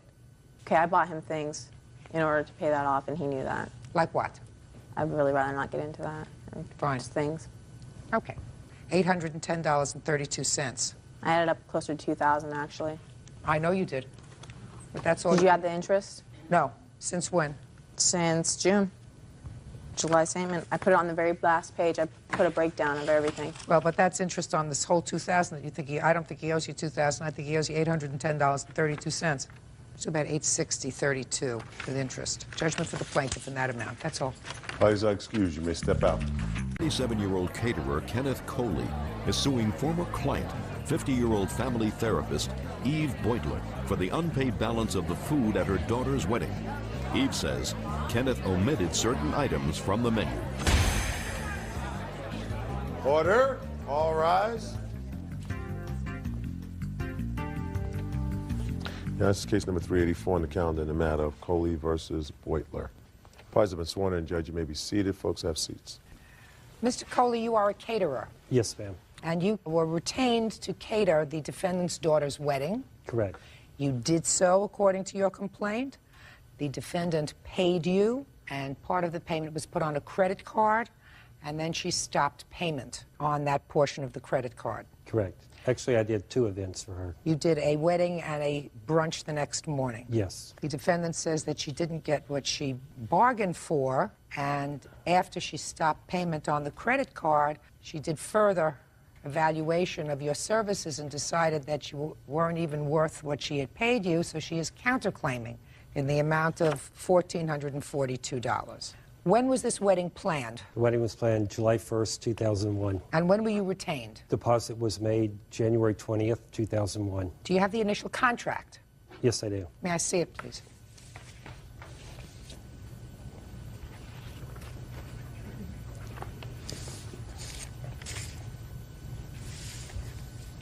The wedding was to be for 300 people? Originally, yes, ma'am. And the total amount? $12,199.41. Both for the wedding? That was for the wedding event. The brunch event was $900. And how many people were supposed to be at the brunch event? I believe 60. You said originally the number of people was 300.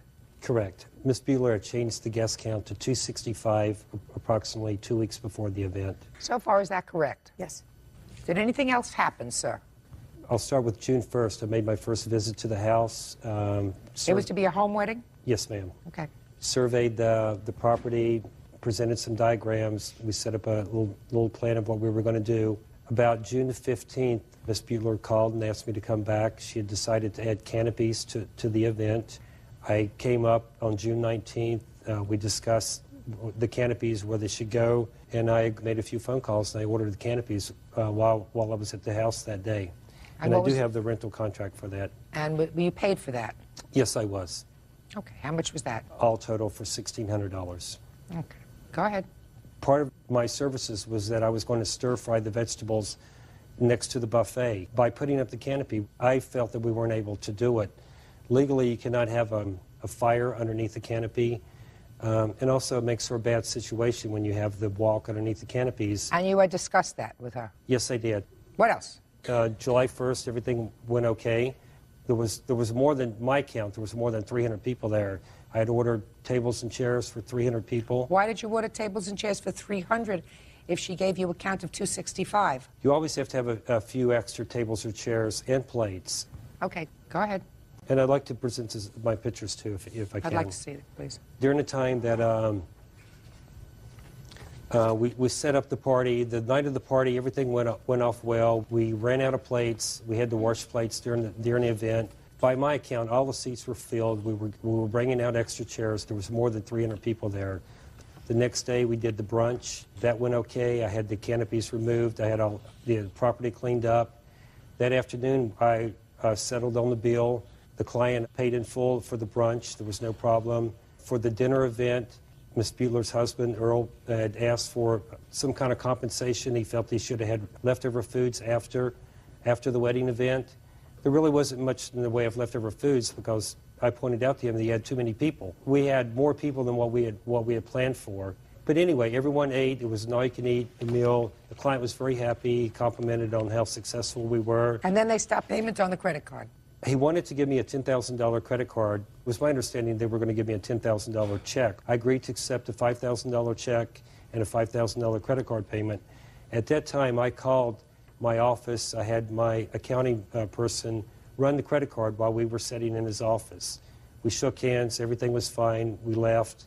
2 or 3 days later, I got a call from him that he wanted a refund on part of the money because the vegetables weren't prepared correctly, and that over the issue over the dessert station. Within a couple days, he had called the credit card company and stopped payment in the amount of $1,080. And that's what he said the value of the vegetables and the dessert portion was. Okay. Now I'll hear you. First of all, I'd like to say we paid Mr. Coley everything except for the items that he omitted from our original contract. On our original contract, and the reason why I booked him is because his claim to fame is this great Chinese wok where they flash grill the vegetables with hot pasta. Also, he made me a delicious chocolate brownie because that's part of his dessert station, which is also on our contract. And also on the original contract, you'll see that the canopy and the wok are on the same contract. The canopies he's speaking of have nothing to do with the food, and I have a picture of plenty of areas where we could have put the wok. If I would never have eliminated the wok no matter what. So the whole argument is, number one, he breached the contract. I would have never hired him if I thought that he was going to omit the wok and omit the dessert station for which he charged us. Just a second. He omitted an entire dessert station? Yes. Nothing. Not a cookie. I had my whole in-laws there. There were no desserts? Nothing. Were there any desserts, sir? We had the wedding cake. Just the wedding cake? The wedding cake. What about desserts? A little background on the event. No. Just tell me. Was there a dessert station for which you originally charged for 300 people $900? Was that for the wedding cake? The client paid the amount of $700 for the wedding cake for 300 people. She asked for a reduction in the bill, and I reduced the bill by 10%. And our agreement is if I reduce the bill by 10%, which was $3 a person, that we would omit the dessert station. by reducing the bill down to all-inclusive $26. That's food, labor, beverage. $26 a person? Correct. Originally, all of that was supposed to be $31.50. Basically, she said she couldn't afford the event. Same with the canopy, she couldn't afford it. Real cases, real people. Judge Judy. Kenneth Coley says customer Eve Beutler refuses to pay the balance for his catering services. Eve says Kenneth ran out of food and omitted items from the menu. Did you discuss with her omitting the dessert station? Yes, I did, very clearly. I even have it in some documents. Can I see it? This is the bill right here that says all-inclusive.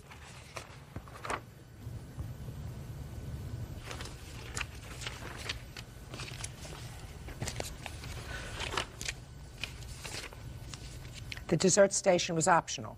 Correct. I have the statement here, and it's 2618. The dessert station was never optional. Well, let me see what you have. I have the same right here. It's 2618, and it includes the dessert station. Let me see.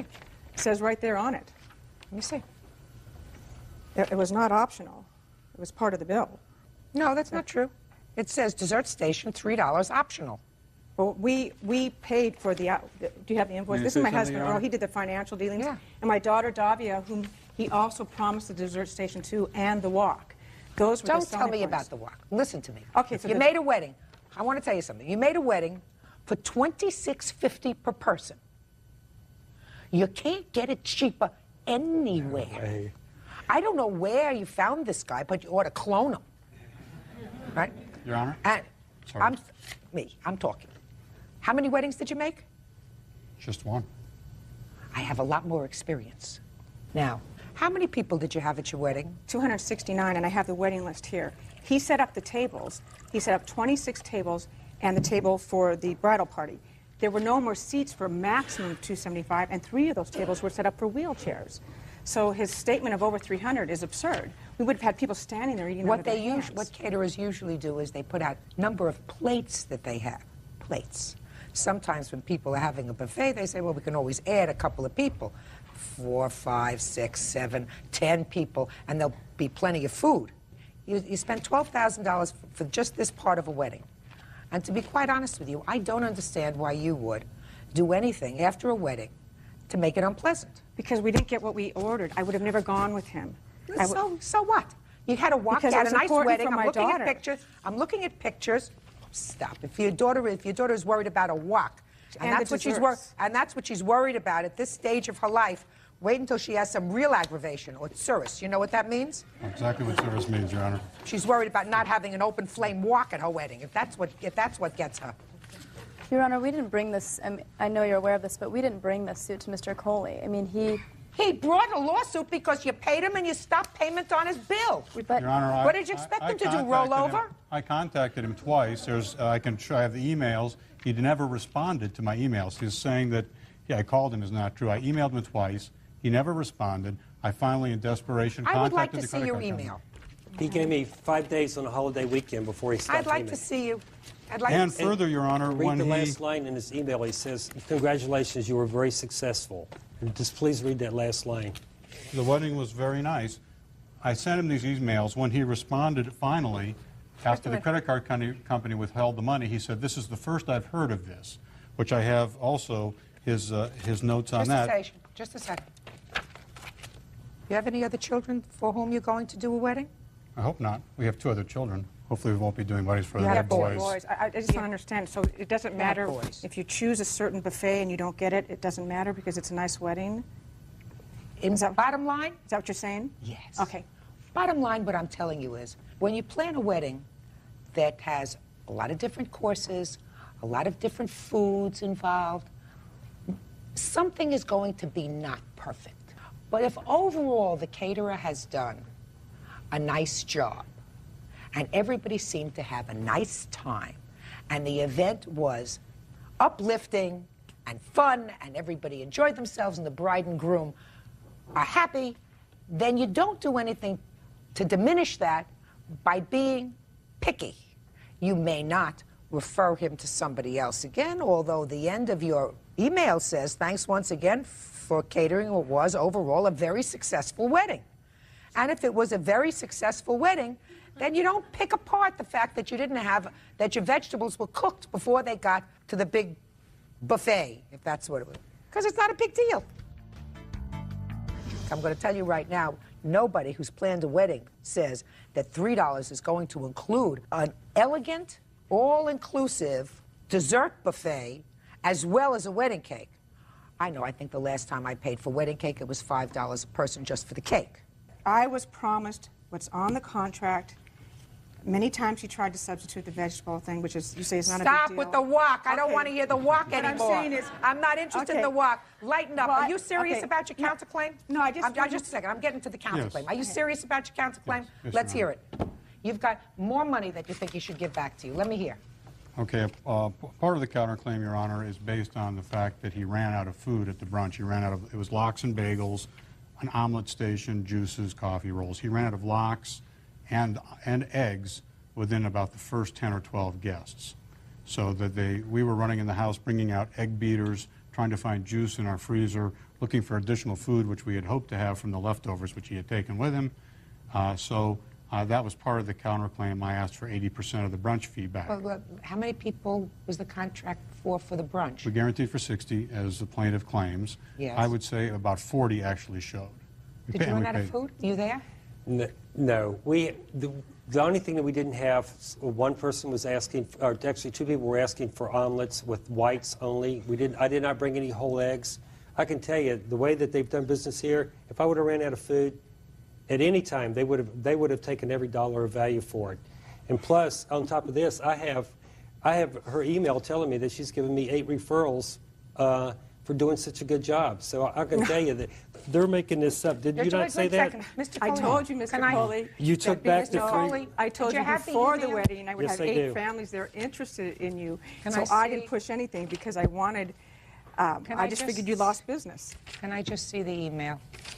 Okay. I'm going to tell you why I don't buy your statement that nobody got fed at your brunch. No, we just I said didn't they say ran out of nobody eggs. They ran out of eggs and they ran out of lox.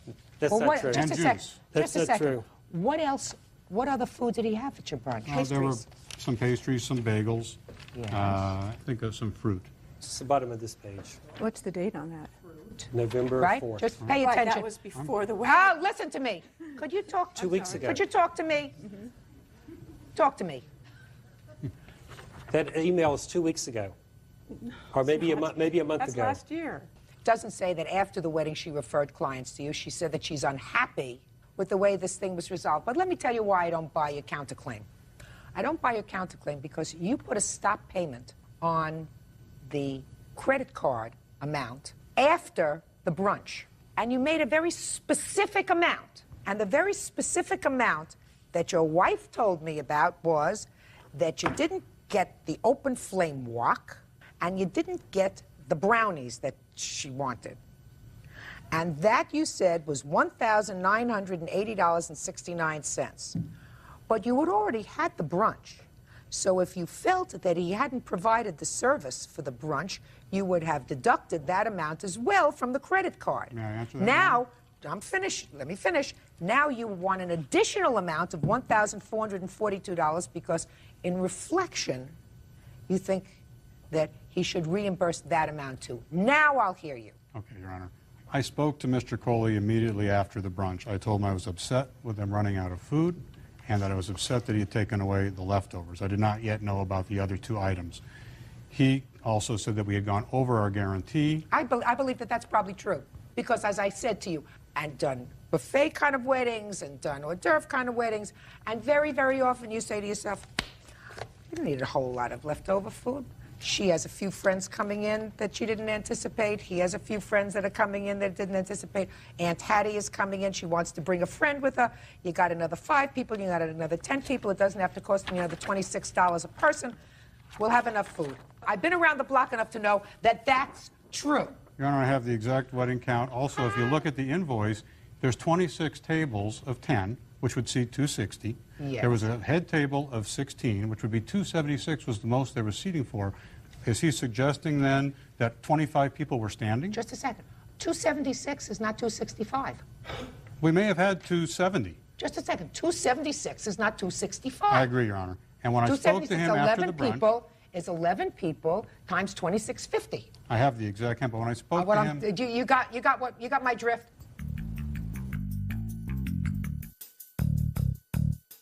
Answer my question, sir. If you have an answer about your reflection days later, after you had already canceled part of your credit card charge, why you now think he should give you more money. I spoke to him about the running out of food at the brunch and the leftovers immediately following. He countered with the fact that we had gone over our guarantee. I had not done the count yet, so I agreed we probably had. And we called it a wash at that point. It was not till later that I discovered the walk and the desserts had not been served. I contacted him twice. He never responded. Just 1 second. No. You don't try to confuse me. I'm a little bit smarter than you are. Probably a lot. The original complaint that your wife was complaining about was the wok and the dessert tray, Correct. not the fact that there were not enough leftovers and that you ran out of eggs. That was what she originally said she was complaining about. The lack of the wok and those wonderful brownies. Desserts for my in-laws. I didn't know about those at the point I spoke Well, to then you better communicate better with your wife. Your counterclaim is dismissed. Your claim is granted, sir. Judgment for the plaintiff in the amount of $1,980.69. That's all. Thank you. Parties are excused. 18-year-old student Danielle Dernego is suing her ex-boyfriend, 18-year-old retail salesperson Thomas Enos, for totaling her car. Thomas says Danielle gave him permission to drive the vehicle. Order. All rise. Your Honor, this is case number 568 on the calendar in the matter of Dernego versus Enos. Parties have been sworn in, Judge. You may be seated. Folks, have seats, please. Mr. Nago, the defendant is a former boyfriend of yours, and according to your complaint, he crashed your car and totaled it. He had taken it, according to you, without permission. Mr. Enos says nothing could be farther from the truth. He had your permission to take the car. He was, and as a matter of fact, according to your answer, you were running an errand with her car. Unfortunately, you had an accident, and an accident is an accident. Is that right? Yes. Okay. What kind of car was this? A 93 Cavalier Z24. When did this accident take place? August 10th. Where were you? At my father's house. And how did he get the car? Well, he asked me if he could use the car to go to the store to get a pack of cigarettes. And I was outside with my father, and I said no, not to take my car. And he went in the house, he took my keys, he asked my sister to go to the store with him, but Jacob went to the store with him instead, and like 15 minutes later, the cops had came to the house. What time of day or evening was this? It had to be 11, because the cops came to the house like 15 minutes after. It was just you and your father outside? There was like his cousins and a couple people that he knew. So. Was this a party? No, it was not. Just a get-together? I was there, and one of his friends had dropped him off at my house. What time had one of his friends dropped him off at your house? I'd say like 15 minutes before he took my car, because I didn't see him all day. What was the friend's name who dropped him off? Dan. Where had you been earlier that evening with Dan? I was just out doing errands and things like that, hanging out. With Dan? Yes. And you got to her house at about what time? I got to her house pretty early, I'd say like 8, 9 o'clock. She says it was later than that. And what time did you take the car? Around 12:30, ma'am. And where was Dan, the person who had dropped you off? He was there. We were all there. It was more like we were having a small party. All right, now you tell me, you got the keys to her car. Mm-hmm. And you say that she gave you the keys. Mm-hmm. Tell me about that. I asked her for them, and she gave them to me, ma'am. How did that happen precisely? She's outside, Mm-hmm. and you said? I said, can I use the car keys to go get cigarettes? Yes. Mm-hmm. And? And she said, yeah, she gave them to me. Okay. So she went back inside, or did you go get the car keys? No, she got them for me. I'm looking at your answer, Mr. Enos. And let me read to you from your answer. You said, we ran out of cigarettes, and they asked if I would go and pick some up. Yes, ma'am. Well, it can't be both, Mr. Enos. It has to be either you ran out of cigarettes and asked to borrow the car, or they said to you, would you go and do an errand for us and pick up cigarettes?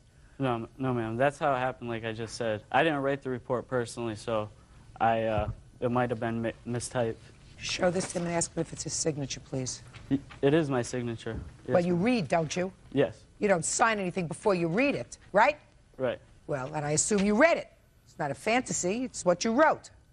So what you're telling me is that the things that you wrote in your answer are untrue.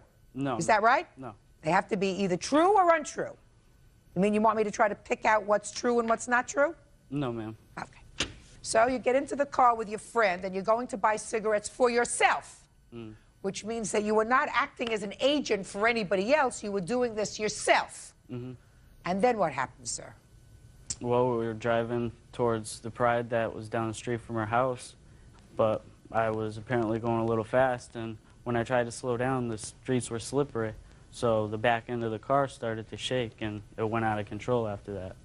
Yes. And we crashed. Yes. I started to walk back to our house after that, after I made sure everybody was all right and everything. What do you mean everybody was all right? Well, me and Jacob. Okay. And I was walking back to our house to tell her what happened, and the police picked me up on my way there. Why did the police pick you up? For crashing the car. They wanted to know what happened. Well, then they put you in jail. That usually doesn't happen if you're going to look for help. What were you in jail for, sir? I had some drugs on me. I was caught with possession. You did? What kind of drugs did you have? I had marijuana and ecstasy. And ecstasy? Yeah. Were you carrying it? What do you want? I have the police report if you would like it. Oh, no, I'll look at the police report in a minute. Having a really interesting time here. Now, you were caught with marijuana and ecstasy. Had you used any of that before you got behind the wheel of the car? Oh, yeah, not the ecstasy, but I was pretty intoxicated. Like I said, we were all partying at her father's house. Oh. Well, then, Mr. Enos, this is what I'd like you to explain to me, sir. We now come to the point where you wanted cigarettes. You asked if you could use the car, and let me assume for the moment that she said, okay, you can take the car keys. You wanted the cigarettes. You were under the influence of drugs. You were traveling too fast, which caused the car to go out of control in wet weather. You totaled the car. So my question to you, sir, is why should you not pay for the car? Well, ma'am, the thing is, there was never an agreement, like she said, on her. There doesn't have to be an agreement. Right. Forget agreement. Forget agreement. We're not talking agreement here. You took the car. You were under the influence of drugs. You traveled too fast. You totaled the car, but somebody else should pay for it. No, I'm not saying that. Well, then, why should you not pay for the car? Because I wasn't in the right state of mind, and if she would have said no, like she really said in the report, and really enforced it, then that would have never happened. Is this your mother? Yes. May I? Are you sure you want to defend Yes. that position, No, madam? I don't want to defend his last statement. Your Honor, I'm not saying that my son is not responsible and shouldn't be held responsible. He should be. Great. Okay, my problem is they all had something to do with this. You know, she let him take the car. He let him weren't drink in even his there. house. Nobody called me till the next evening. They bailed him out of jail without informing me. Her mother actually called me and told me that my son had gotten arrested and he was at her house. That Saturday evening, I went and picked my son up. I asked my son if he had a problem with drugs. He said yes. I brought him into a meeting for narcotics and enrolled him the very next day. Shortly after he went into the rehab center, within a few months, they had broken up, which was fine with me. I was pleased. They'd been together for 5 months. Within that 5 months, he had gotten himself in numerous amounts of trouble. I'm not saying that's her fault, but they were a bad combination. Real cases, real people. Judge Judy. Danielle Dernego claims ex-boyfriend Thomas Enos drove her car without permission and totaled it. Thomas says after a night of partying, he wasn't in the right state of mind. Go ahead. Since then, my son has done fine. I'm not saying that he shouldn't be held accountable. He should be. Good. But everybody should be. No. He got behind the wheel of a car while under the influence of a substance that impaired his judgment because he wanted to go to the store for himself, which is not what he said in his answer, but that's what happened. He was going too fast. He destroyed property that wasn't his, and he has to be responsible. The fact I that agree. they may not have been a good combination and they were drinking beer at their house, and what does that have to do with ecstasy? What does that have to do with being in possession of ecstasy? I mean, that he had to buy someplace else. Exactly. He had to buy the marijuana someplace else. It has nothing to do with it. Now, he may have had some beer and some marijuana And I don't know whether he was waiting for later to take the ecstasy. Who knows? Right. Whatever. He has to pay for this car. I agree. Now, the car did not have collision. Is that right? Nope. And the other thing, Your Honor, I don't know if this really makes a difference. I don't know that the car was worth $3,500. May They not bought be. it at She's an going to have to auction. prove that to me. When did you buy the car? I bought it on 3/22/01. Do you have the bill of sale? Yes, I do. Can I see it, please?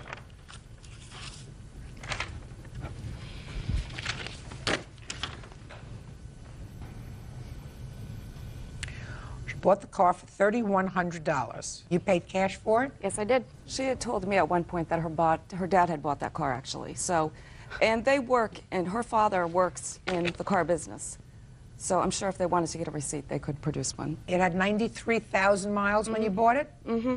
That's a lot of money for a car with 93,000 They didn't miles. pay A car that's $100. almost 10 years old. Who do you work for, sir? Economy Motor Sales. So you work for these people? Yes, I do. Paid top dollar for this car. Yeah. That's about the market value for that car right now. Stand up, sir. Really, you have the blue book on the I don't car have for a this book. year? I don't have a with book with me. 93,000 miles or 94,000 miles? That's about the value of the car right now, still. But this is what you paid for it. Is that what you're That's what's- testifying to? yeah. Did you get any money at all for scrap or anything else for the car? I had to pay $120, and I have the towing bill right here. I only had to pay $120, and the towing bill still to this day is a balance of $743. For towing? Yes. That's not true either. She sold the car to the place where It says they it towed right the on car. there. It says I signed She my bill told of me. sale over. Just a second. Notes signed over. So it was signed over. Yeah. And I have all the damage that was done on my car on the police report because since I The didn't have car full was coverage. totaled. And you're going to get back the $120 that you paid for the towing because you should have taken care of that. You should have taken care of that right away, sir. You should have tried to resolve this issue with her right away instead of trying to blame other Your people. Honor, these people were living with me. It was not like they didn't have contact with each other after this. These people stayed in my house. What difference afterwards. does it make? Well, if she wanted money, all she had to do was ask for it. I offered to pay them people numerous times. You did. Just let me ask you this question. They bailed him out of jail. Right. They did, in fact, contact you. No, not till the next evening. They did, in fact, contact you. Yes, they did. Did you pay anything to bail him out of jail? I didn't know Ju- about it till the next evening, so Just no, I a did second. not. So you did not. How much did you pay to get him out of jail? I have the check for $625 that I cashed the morning that I bailed him out. Plus, I threw in another $200, and his friend Angeli threw in the rest. My son threw in $100, and my niece. No, put he money did in. not. Just a second. Your niece did not throw Whatever. anything. Listen to me. You paid. Other people have taken care of Miss Enos. I understand you think that you have a legitimate complaint against these people, but the truth of the matter is, you really don't. They went to bail him out of jail. They called you the very next day. According to him, it was 12:30. Correct. So that you were contacted by them the same day that they bailed him out of jail. Correct. So stop complaining, and you paid nothing. So I'm giving you $3,000 for the value of the car plus $120 that you paid to have it towed. $3,120. Judgment for the plaintiff. That's all. Parties are excused. You may step out. I think it's ridiculous that you can allow children underage to drink at your house and party at your house and do it with them and not be held accountable for it. She needs to clean her habit up. She needs to stop her drugs. And now the next case. All parties in the matter of Wixon versus Harrison. Step forward, please. 24-year-old data entry clerk Janet Wixon is suing 19-year-old Nick Harrison for vandalizing her car. Nick denies the charge and claims he was asleep at the time. Miss Wixon, it is your claim that the defendant busted out the windows on your car. The defendant says that he was home with a friend, right? Yes. Okay. Tell me when this happened, where it happened, where you were, how you know him. Okay, I don't know him at all. I've never seen him before today. I was at my friend Dawn's house. It was on Thanksgiving, the evening of Thanksgiving. We were watching movies. At around 10 o'clock, I was tired, so I wanted to go home. So my boyfriend drove me home. I live right around the corner from her, and he went back there.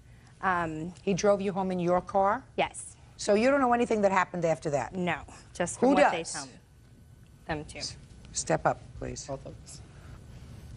Tell me your name. Tim, yours? What happened next? We just kept getting phone calls and phone calls. Finally, I got aggravated to answer the phone. He's on there threatening me, calling on me. Oh, could we do this in a professional kind of manner? Okay. You're getting phone calls. He's talking to her daughter. Oh, so you don't know. You didn't pick up the phone. No, then I picked up the phone. The time that you picked up the phone, what did you hear? He said, come fight me right now, I'm out front or something like that. I didn't believe him. Did you know him before? I know his brother mostly. Dawn, do you know why he was calling? He was calling to talk to my daughter. And then he heard Tim's voice in the background and thought she had another boy over our house. Hey, you know her daughter? Yeah. Excuse me? Yes, Your Honor. You were calling to speak to the daughter? Yes. Was her daughter your girlfriend? Yeah. Yes. Sorry. How many times did you call? 3 or 4 times. Now, at some point you called and you got this gentleman on the phone. Yeah. Yes, Your Honor. What did you say to him? We were arguing back and forth. What were you saying to him, and what was he saying to you? Basically that I was getting mad because he wouldn't put my girlfriend on the phone. So I started getting mad. I started telling him, I'm gonna come down there to fight. That's Maybe it. your girlfriend didn't want to talk to you that night. Is Maybe. that possible? Probably, yeah. Had you had an argument with her? Yes. So you called her house and she didn't want to speak to you? Yes. Now, what happened next? The phone calls kept coming in, and he was telling Tim to meet him here or there to fight, and Tim wasn't going, and he's finally, the last call, he said, I'll come down there. He came to our house, he called from out in front, he said, I'm out here, are you going to come out here and do anything? Tim said no. The next thing we knew, we heard the windows breaking on the car. Went out on the front porch and seen him. Yes, we did. I went out, when we heard the noise, we went on my front porch. First he called you, you said? Mm-hmm. And said, I'm out here. Right. Did you go and look to see if he was out there? No, he was calling to have Tim come outside and fight. So you didn't And look I said outside no. to see him? No. Did you? When I heard the crash, that's when I looked out. And then I seen him behind my car with the baseball bat, hit the back window, knocked it out. And then he hit the tail light, knocked it out. And then he jumped in the car and took off. So now I'll hear you, Mr. Harrison. You're angry, but you said, wasn't you, you were home with a friend. Yes. Let me hear about it. I was at home with my friend Jim Bugaki right here.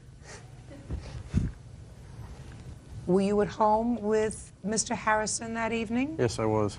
What were you doing at home with him? We were on the internet, mostly. Well, but he was doing a lot of telephoning. I was on the internet. I don't know what he was doing with his girlfriend, but he was there the whole time with me. Mm-hmm. What time did you arrive at his house? Probably around 7, 8. What time did you go to bed? Really don't remember, probably like 4. Did you go to bed in the same room as Mr. Harrison? Different room. So at some point you said goodnight to him. No, we were both in the living room, and I was sleeping on the couch. And where was he sleeping? I don't know, he was on the internet, back and forth. But at some point you went to sleep. No, I was up till he went to bed. Really? Yes. I don't believe you. Sit down. How's that? Because I believe you probably took a ride over with him. Yeah. Let me see. Estimate of the damage. So I have pictures. He's not your daughter's boyfriend anymore, is he? That's very good. Were you arrested for this? Did the police come and talk to you? Nope, I wasn't. If I did this and everything, I mean, wouldn't the cops have came to me right then and there, or? Did you have a police report? Did you file a police report? Yeah, we had to take the car down there called, the next day. And I was trying to criminally prosecute him, but... Yeah, but then he had this person over here with an alibi. That's what I said. I've never seen that dude before in my life. No. Well, he was probably sitting in the car, or maybe he was asleep on the couch. In any event, Mr. Harrison did the damage to your car. I absolutely believe that he caused this damage in a fit of rage. Mr. Harrison, you have to attend some anger management classes, sir. If the girl doesn't want to talk to you, try to work it out. If you can't, write her a letter. You can't keep calling people's houses and annoying them all night. You understand that? Yes. Good. Judgment for the plaintiff in the amount of $1,642. That's all. Parties are excused. You may stay. 28-year-old nursing assistant Brenda Hames is suing 22-year-old maid Lori Stradley for an assault. Brenda says when she refused to put out a cigarette, Lori hit her in the face with a child's toy. Order. All rise. Quiet in the courtroom, please. All rise. All. Thank you. Yeah, this is case number 471 on the calendar in the matter of Hames versus Stradley. Thank you very much, Bert. You're quite welcome, Judge. Parties have been sworn in. You may be seated. Gentlemen, have seats. Ms. Hames, I've read your complaint very carefully, and it is your claim that the defendant assaulted you at a friend's house. You want to be paid for both your medical expenses as well as your lost wages and your pain and suffering. The defendant says that while she did hit you, you were the aggressor. All right. When did this happen? This happened on Thanksgiving night. Where? At my girlfriend's house. All right. And tell me what happened. When I got there, my girlfriend was standing over by the Christmas tree, and I went over there to hug her and wish her happy Thanksgiving. Lori, at the time, was sitting on the floor down there, and she yelled at me very rudely like and says, "Can you put your cigarette out? My baby's in here." And I turned my head like this, and I said, "No." Now, did you know the defendant before this incident occurred? I've known Jessie, my girlfriend, since 1979. And I met Lori probably about a year or so ago. Okay. So you turned around and said no when she asked you to put the cigarette out. That's correct. And you continued to talk to your friend. Talk to my friend. What happened next? Then I kind of like just went and turned my head like this, and all of a sudden I saw this thing coming, which I was told was this. And it came at me right here, and my glasses flew one direction, and I came towards her to keep her from hitting me again. So me and her fell to the floor. Now, because she hit me and caught me off guard, I never got to see what she hit me with. Do you have a witness here who saw what you were hit with? Yes, I have my witness. Step up, please. Tell me your name, sir. Conrad Void, V-O-I-D.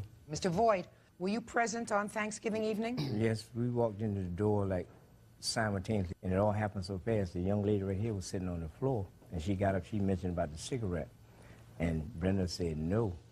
And then she went back talking to Jessie, and she got up as if she was leaving, but when she walked, she popped her. And did you see what she hit her with?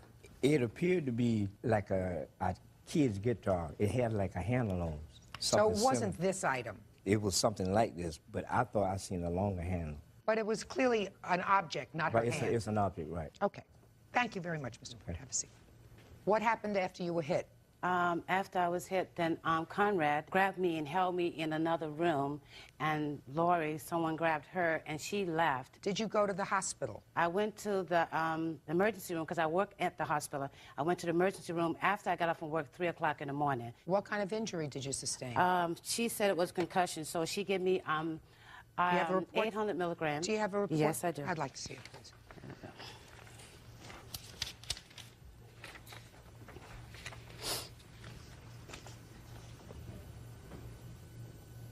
So there was bleeding in the area? Yes, yes. Underneath the skin? Yes. All right, Ms. Stradley, let me hear your version of the events. It was Thanksgiving Day. I was over at my boyfriend's mother's house. I was sitting on the floor. We had been over there all day. We were watching football and, you know, had a very nice family Thanksgiving dinner. And Brenda knocks on the door, and, you know, the door's answered, and she comes in, and she knows that we do not allow smoking around our child. Don't tell me what she knows. You don't know what she knows. Okay, sorry. So, you know, we don't allow smoking around our child. Our daughter was in the house. She walks in with a cigarette, and I nicely asked her, I said, "Can you extinguish your cigarette, put it out, please? We're gathering our stuff and we'll leave." She said, "No, I'm not putting my cigarette out. I just lit it," started cursing at me. I said, "Okay." And I turned, was walking over to the table to get my daughter's stuff, and I was hit by this part of her arm on the side of my head. Instinctively, this is my daughter's toy that I had in my hand. I had it by the handle, and I did hit her in the head with it. I was tackled across the living room, and my boyfriend, he intervened somewhere and pulled us apart after I was already on the floor, and I gathered the rest of my daughter's belongings. I apologized to Stan and Conrad, and my mother, boyfriend's mother, and my boyfriend, and I went home and called the police. All right, let's go back for a moment. Okay. You were sitting on the floor. Mm-hmm. She said, "I'm not putting out my cigarette." Mm-hmm.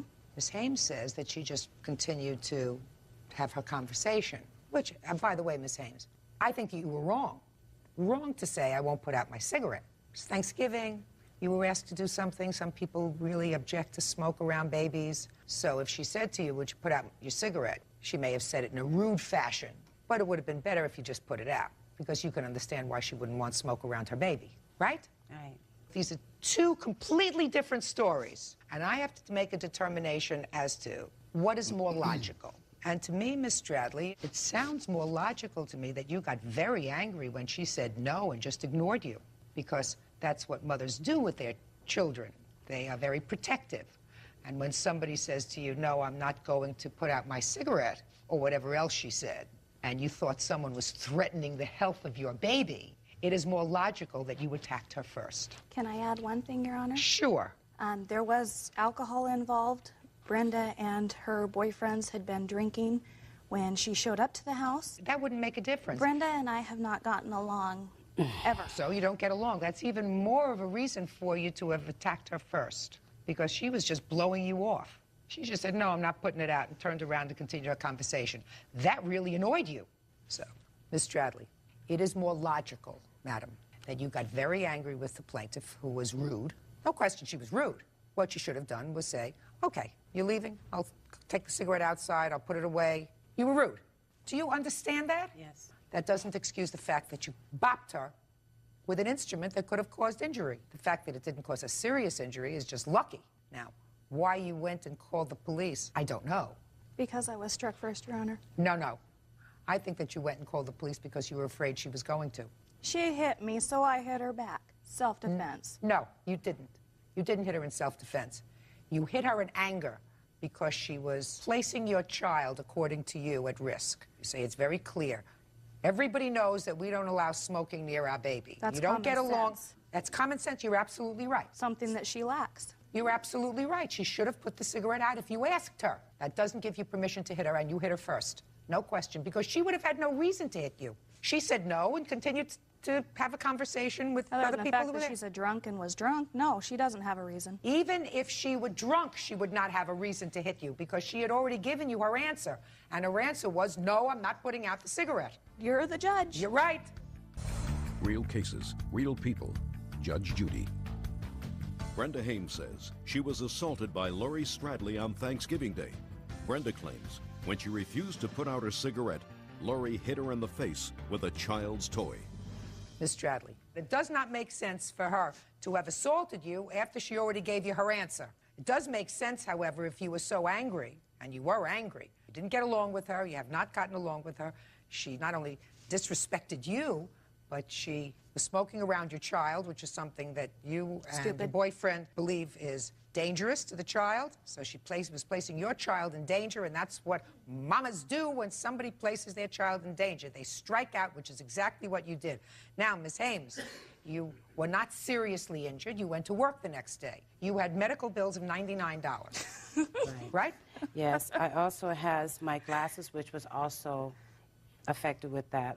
Well, how were they had affected? to be fixed. I had to have my glasses repaired. And how much was that? The glasses, I paid $288.59 for those glasses. Well, but they were fixed. So I want to see the bill for fixing them. Okay, here we go, I'm sorry. Is that the bill for fixing them? Yes. Can I add something else? Sure.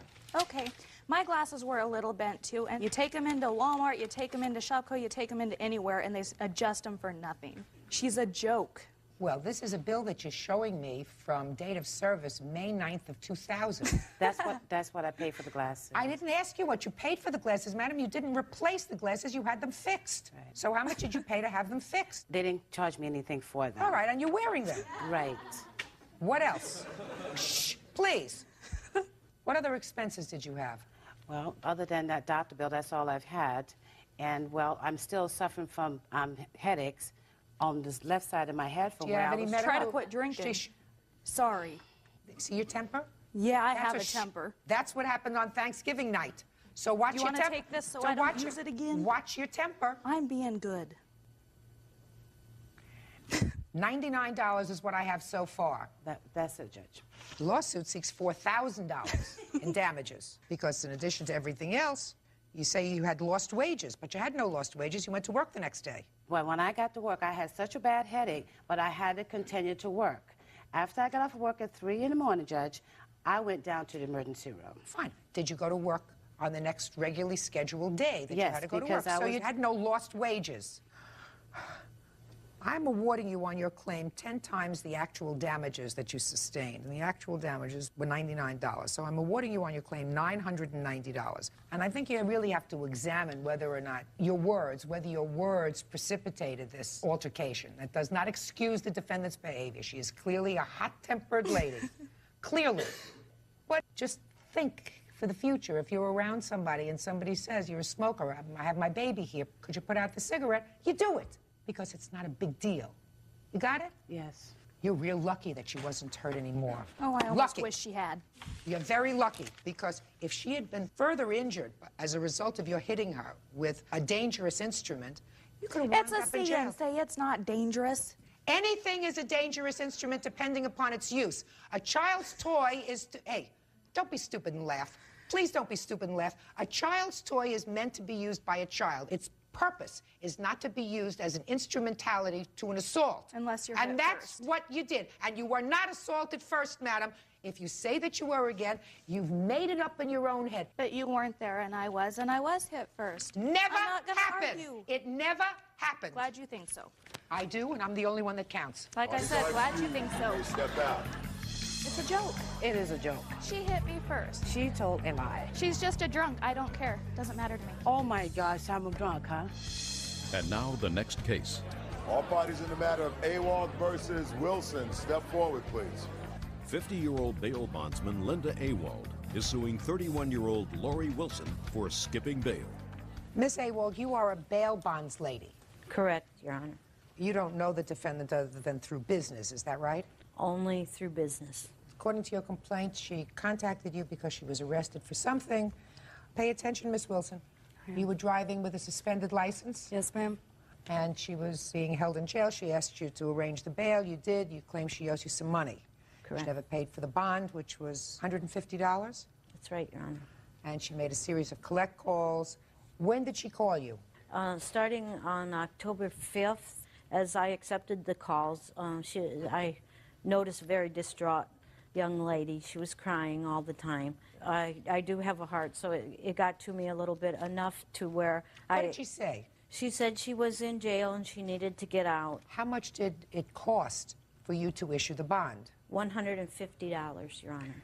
And how is that done? She had money on the commissary books. What does that mean on the commissary books? That means when she went into jail, she had $170.76 on her, and they confiscate the money, put it on their records, and issue her a check upon her release. Sometimes I do this, if they have the money on the books, it's issued in their name back to them, and then they must sign it and put payable to Linda Awald. Now I understand. So you said, I'll get the bond for you, which will be $150, and instead of you getting your check for the money that you had when you were arrested, you'll assign it to me, and that's how I'll get paid. That's correct.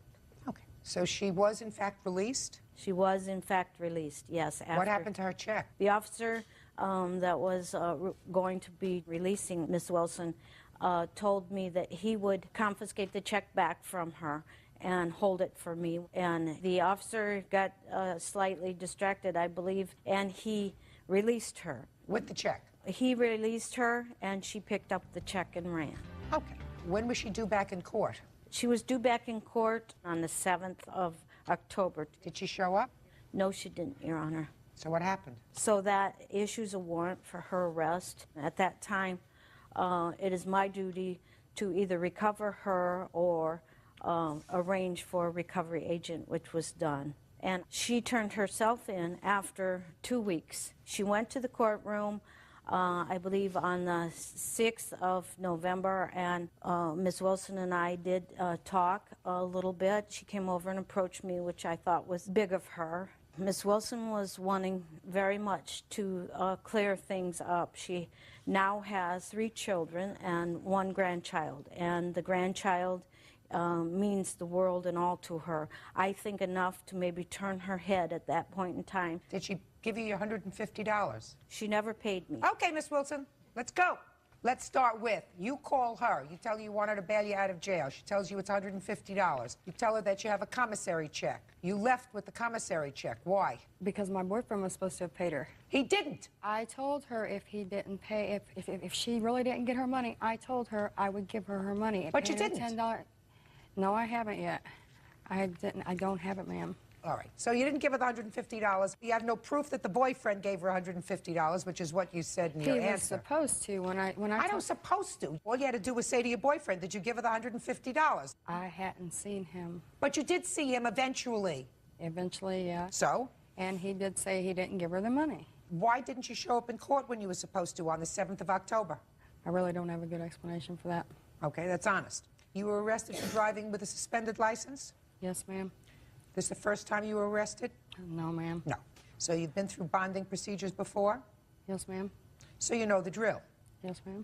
How many different bail bondsmen have you used in the past? Just 2. Did you stiff the last one? No. I wasn't trying to take anything from her. Yeah, you were. You took your money. You have 3 children. How old are they, Miss Wilson? 15, 13, and 11. Who do they live with? My mom. Your 15-year-old has a child? Yes, ma'am. Where does that child live? With my mother. You don't live with your mother? I moved in there about a month ago. Your mother has custody of the children? Yes, ma'am. Who are you working for now? I'm not. You have a substance abuse problem? Yeah, I'm an addict. I'm an alcoholic. Have you ever been into a residential rehabilitation program? Yeah. How long? 60 days. Didn't work? No. No. Why don't you try longer? You got 3 children. Yeah, I know. Well, you're going to have to find something. Your Honor? Yes. Can I say something? Yeah. I've arranged for her a victory home. It's run by a pastor and his daughter, but this is a commitment on her part, and she must make that commitment voluntarily. What got you so interested in her, Miss Awol? You don't go the extra mile for everybody. No. I felt sorry. I have kind of a soft heart if they cry a lot. And she cried a whole lot. And I felt right away very strongly that this girl is on a dead-end road. How old are you, Miss Wilson? 31. All right. You're a 31-year-old grandmother. You got 3 children, none of whom live with you.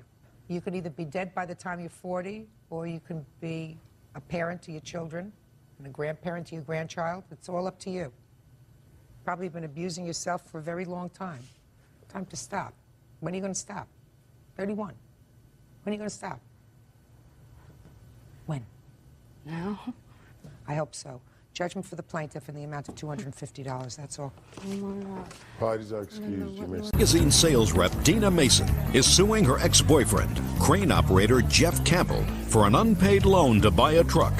Jeff says it was a gift because Dina didn't like his old truck. Order. All rise. Now, this is case number 497 on the calendar in the matter of Mason versus Campbell. Parties have been sworn in. Judge, you may be seated. Ladies, have seats, please. Miss Mason, how old are you? I'm 39 years old. You have children? 3. How old are they? 12, 13, and 15. What do you do for a living? I'm an advertising representative. According to your complaint, in 2001, you loaned Mr. Campbell, who you were dating, $4,000 to put down as a down payment on a truck. Yes, I did. Mr. Campbell didn't have a vehicle. Now, listen to me. I didn't ask you a question yet. I'm sorry. And the understanding was that if you loaned him the down payment, he would take care of the rest of the payments, and he would pay you back this $4,000. Mr. Campbell's defense to this action is that it was a gift. Is that right, sir? That's right, ma'am. Mm-hmm. Okay.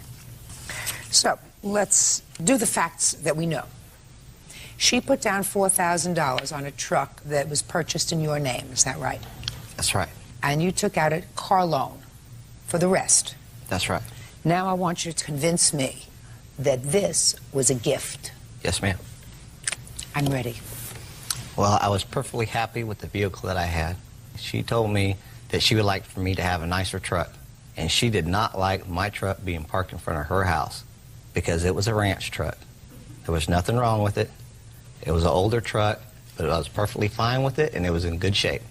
And one day she come home and she said, I got an advance on my check. Let's go look for a truck. So we went and looked for a truck.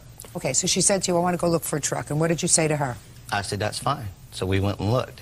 And it just happened to be that day we found one. And I told her it was too much because we already found out the bank would only loan me $15,000. When did you find that out? Like 2 or 3 days before, I believe.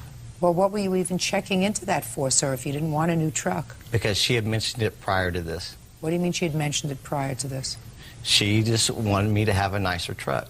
And I said, I don't even think I can get approved for the loan. You said, I don't even think that I can get approved for the loan, but I'm going to check and find out. And then you called to see. Yeah, she asked me to go down there. So it wasn't that she just came home one day and said to you, I want to go buy you a truck. This is a discussion that you had had with her previously. Yes, ma'am. And that you actually went so far as to call up to find out how much money you could get on a loan. Yeah, to check my credit, see how bad it was. Keep going.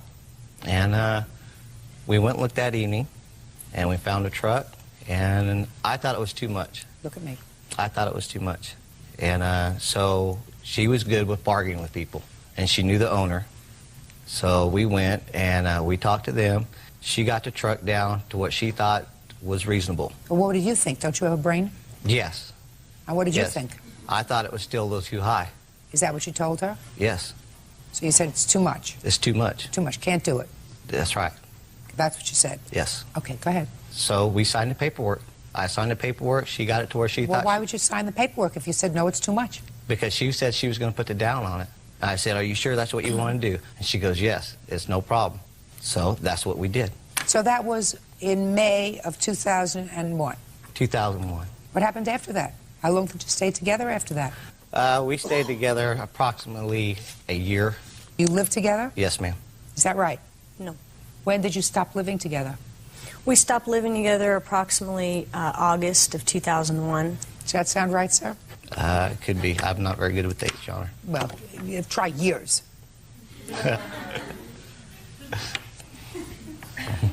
I'm sorry. Don't get sorry. Try to get intelligent. May 2001 is when you bought the truck. Yes. How much after that did you and the plaintiff separate? Well, we separated a few times in between. We were off and on, off and on, off and on. When was the last time that you actually lived together, I assume, in her home? It had been last year in, I'd say, June. Is that right? No, ma'am.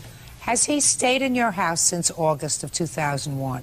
He came and stayed at my house in December of 2001 for about 4 days. Why?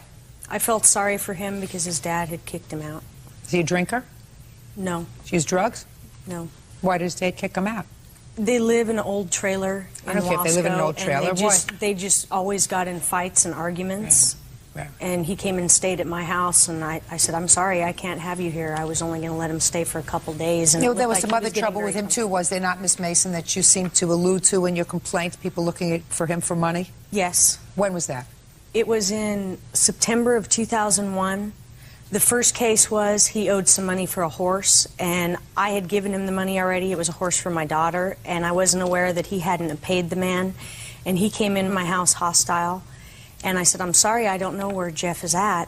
And I own a 30-foot camping trailer at Aljo with 2 pop-outs, and the guy did not believe me that it was mine. And so I had to literally pull out my paperwork of the lease and show it to him that it was not Jeff's, because he wanted to put a lien against it. Then we had a girl come to the door. She threatened to tear my vehicle apart and repossess anything that I had, because he told her it was his home, his vehicles, and he felt sorry for me and my children, so he was letting us stay there. And that's how he got people to let him live in their homes. You mean, and after this, you let him come back to your house in December? Why? I felt sorry for him. He already left you holding the bag for $4,000. Why would you feel sorry for him? I'm just a nice person. Who are you? I'm his ex-girlfriend. Part of this is true and part of it's not true. Jeff and I got together early November of 2001. We were together for approximately a month. Dina came to my home and started calling my home, harassing him, calling him, wanting him back. Wanting him back or wanting her money? Wanting him back. She did not want money. She never brought up anything about money for the longest time. Did you speak to her? Yes, I did. Well, tell me about the conversation you had with her in November of 2001. That they were still together. He was living with her. She wanted to know who I was, what was going on between us. And I Was said, he living at your house? Yes, he was, ma'am. How much rent was he giving you? Nothing.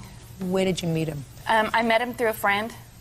We knew quite a few people that were mutual friends. What do you do for a living? I'm a cashier.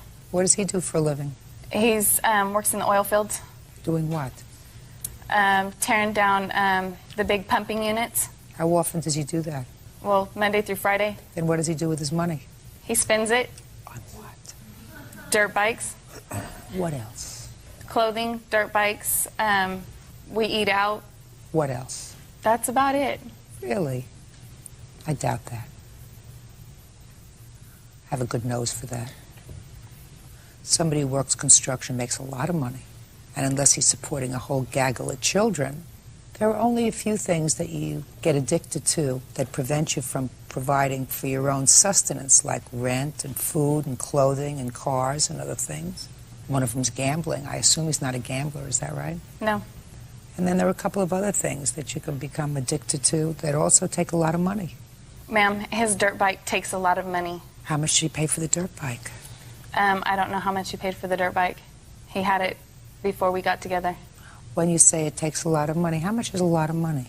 Well, he's quite frequent with blowing them up, and he spent, I know, of at least $1,000 or more at a time rebuilding it. What do you mean he blows them up? What does that mean?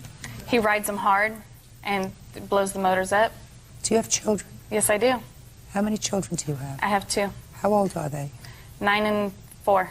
Why would you want them around somebody who has a fried brain? Because I don't believe that he has a fried brain. He does. He does.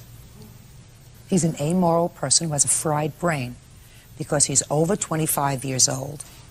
He sucks off women, vulnerable women with children who are really trying to, they're living from hand to mouth because it doesn't look to me as if you're a trust fund child. Right? So he's sucking off you. He sucked off her.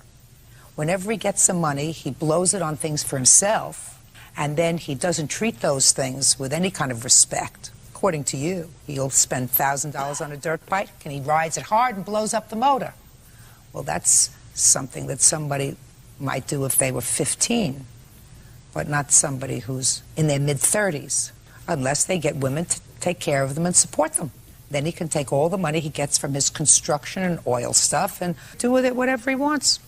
Whatever toys he wants to play with, and whatever things that he needs to make him feel good. So if you want to expose your children to a person with that kind of character, that's your problem. That doesn't make you very smart. Do you understand? Yes. She wasn't very smart. She got snookered for $4,000. But you're not going to get it back because you got snookered for it. You gave it to him. You didn't loan him this money. He said he wanted it, and you said, I'm going to give it to you. You want to know how I know that? Because if in December of 2001, somebody who had snookered me out of $4,000 and made a fool out of me came to my house and said, I need a place to stay, I would have called the police and said, I have somebody trying to get into my house. Get him away from here. Ma'am. That's why. Yes. On that, as far as that goes, Dina called my cell phone and begged him to come back to her. He was living with me at the time. Listen, my dear, I've been around a little longer than you have. My eyesight isn't so good. I look at him, and I see nothing that I would wipe my feet on.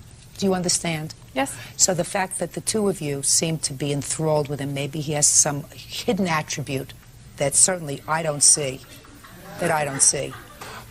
You want him, that's your business. There was no loan. You bought him a truck. Get over it. Your case is dismissed. Thanks, Val. Parties are excused. You may step out. He was hoping he wouldn't have to put it down. She just thought she had to have a nicer vehicle in front of her house. Well, she had one for a while. Now she don't. He said he would give it back to me in a couple days. It never happened. Just got tired of her and the crap. He got so much self-confidence having the vehicle, he ended up with about 4 girlfriends to go with it. I'd rather be with my bikes. I'm an adrenaline junkie. Date someone who has responsibility.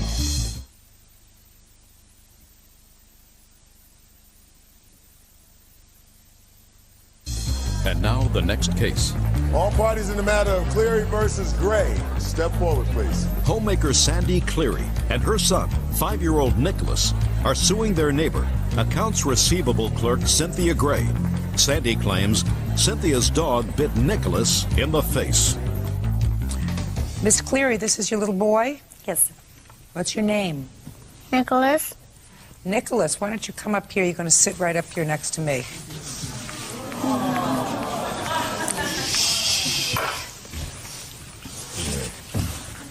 Okay, hold on. There you go. Nicholas, how old are you? 5. You know who I am? Judge Judy. Right. Do you ever watch me on television? You know what it is to be in court? Is this court where you are now? Okay. You know you have to tell the truth when you're in court, right? Show me where you were bitten, Nicholas. On my nose. On your nose? Looks okay to me. Is it all better now? It's all better? Good. Miss Cleary, you and the defendant are neighbors, and according to your complaint, one of her dogs bit your son. Correct. You want her to pay you $5,000 for whatever. Pain, suffering, a whole bunch of other things. How far away do you live from Mrs. Gray? We have an apartment complex that we live in, and there's a home dividing Cindy's home to our apartment complex. She lives in a private house? Correct. With a yard? Correct. With a fenced yard? Yes. How high is the fence? It's probably about Nicholas's height, maybe a little bit taller. And what kind of dogs does she have? She has a medium-sized dog, mixed breed, and a little Chihuahua-sized dog. Okay, and her dogs are behind the fence? Correct. Always behind the fence, unless she's walking them. Well, not so correct on that one. Sometimes the dogs are free to either get out with the children also in the neighborhood to go in. No, the children don't go in, I assume, unless their parents are with them. Well, Cindy has also a young son, and my children, as well as other neighborhood children, have been able to go into the backyard to see if he's there to play. Mm-hmm. Okay. Versus the front door, actually. No, but you wouldn't allow your 5-year-old to go there. No. Of course not. So, on what date was Nicholas bitten? September 10th. And where were you? I was in the front yard of our apartment complex. And who was with Nicholas? His little friend, Lily. How old is Lily? She's the same age. So you have 2 5-year-olds. And you were watching them? Yes. Well, tell me what happened. Well, what happened was Nicholas and Lily both had asked if they could go see Nina and Riley. Nina and Riley are the 2 dogs? The 2 dogs, correct. Yes. And I said that would be okay, but it didn't look as if anybody was home and to please not go into the fence, as children always do. And he said, okay. And the last I knew, he went to go and see the dogs, and then he started screaming. Just a minute. When he and Lily, also age 5, went over to the defendant's home, could you see your son? No, Your Honor, I could not. Why not? Because, I mean, it's very close quarters. Her driveway goes back a little further than where ours does. Yes. It happened very quickly. My son also my older son had also gone over there with them. Where's your older son? He's not here today. He didn't see what happened as well. Then I don't need him here. So what you're saying is your son went into her yard? Yes. The gate has never been a real well-shutting gate. That's not the issue, whether it's shut well or not. Ms. Cleary, you are the parent. Correct. You have a responsibility. You have a 5-year-old child. Your 5-year-old child should not be out of your sight when playing out in the street.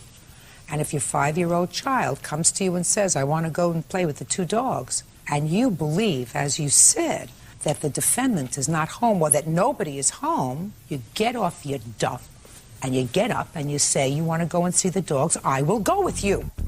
Madam, this is your fault. This is not the defendant's fault. She has 2 dogs. Her dogs are behind a fence, well protected. If your son hadn't gone into the yard, your son would not have gotten bitten. And you just told me that the fence doesn't work too well, the gate doesn't work too well. Where are you? I mean, you're out talking to a friend? It's your job to watch him. And if you were negligent in taking care of your own son, don't blame anybody else. Your Honor, I am not blaming anybody else. It happened so quickly. I instructed him that he could only pet the dogs over the fence, as he always does. That children and him, they always pet the dogs. So where was he when it happened? The gate had opened. He went inside. Then you weren't close enough, Miss Cleary. I disagree, Your Honor, but... Well, that's your prerogative to disagree. I'm telling you, it's your fault. It's not her fault. Your son went into her property, and you were outside, and it's your responsibility to take care of your child. It's not her responsibility to take care of your child, and you had the opportunity to do that by taking him by the hand with his friend Lily, walking him over to the fence, saying, I want to go and pet the dogs. Fine. Don't go into the yard, because you don't know what 2 5-year-olds do. 2 5-year-olds don't always have judgment. And this is a situation where you're looking to blame somebody else for your negligence, malfeasance, lack of proper parenting, and you're not going to do that here. Your case is dismissed. You were wonderful, Nicholas. Goodbye. Baker is suing her former friend, 37-year-old activities director Tanya Williams, for the return of personal property and for unpaid bills.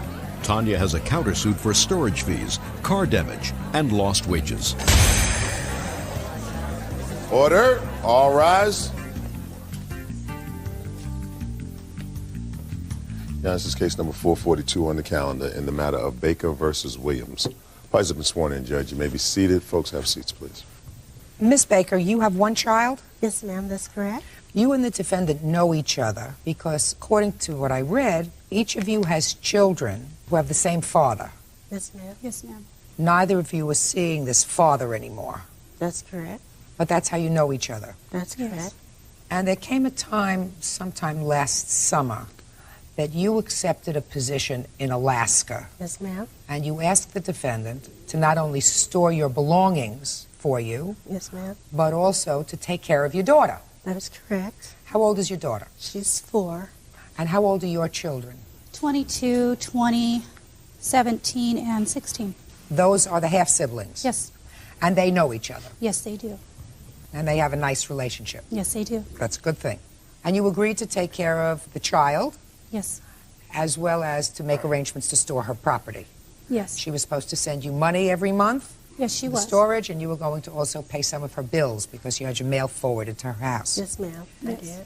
And it is your claim that despite the fact that you sent her money, she refuses to return property that she was to store for you, That's correct. that she didn't pay your bills as she was supposed to, and that she used the money on herself. Yes, ma'am. And you, Miss Williams, say that that's all untrue, that she sent you very little money during the time that she was away. And as a matter of fact, she owes you money for 10 months' worth of storage bills for her property, and that you paid whatever bills you could from the little money you sent, and you have a counterclaim. Yes. Your counterclaim is for that, for storage and other things, and also you claim that she caused some substantial damage to your personal property when she was angry over something. Mm-hmm. When did you accept this job in Alaska? In June 2001. What kind of job was it? Seafood processing. Had you ever done that work before? No, ma'am, I had never. Why did you decide to leave your daughter and go to Alaska? I needed the funding, and I got lots of overtime hours in this job. Did you have a place to live there? They provided everything. Room, board, fooding. And how much were you earning there? I was making $675 Your Honor, overtime plus double time on the weekends. On any given week, how much would you bring home? I would get paid once a month. After taxes, I would bring home $2,038 a month. Okay. And you started working when? The last part of July. The last part of July? Yes, ma'am. What happened, the fishermen went on strike the day that we got there. So no work, no pay. So how were you surviving? They were still providing food, and board is free. When you work for the canneries, it's all free. Did you contact the defendant and tell her that you weren't making any money? Yes, ma'am, I sure did. Okay, I told but her, starting July, you started to make money. I did. Fine. And when did you return home? I returned home December 16th. So how much did you send each month to the defendant? The first time I sent the sum of $550. Second month, I sent $525, and I sent her, I'm not quite, but I sent money twice in August. Your Honor, I have received none of this money. I received money one time, and it was for specific bills of hers. How much did you receive? Altogether, I received about $550. That was for her bills that she stated which ones she wanted it for. Do you have a letter there from her indicating which bills she wanted you to pay? Nope. She called me on the phone saying which ones and that they would come. Which bills were they? Do you remember? She wanted for her furniture. That was her biggest thing, which was Hometown Furniture that has since gone out of business, and her Spiegel bill. Can you prove that you sent her any more than $550? Yes, ma'am, I can. Let me see.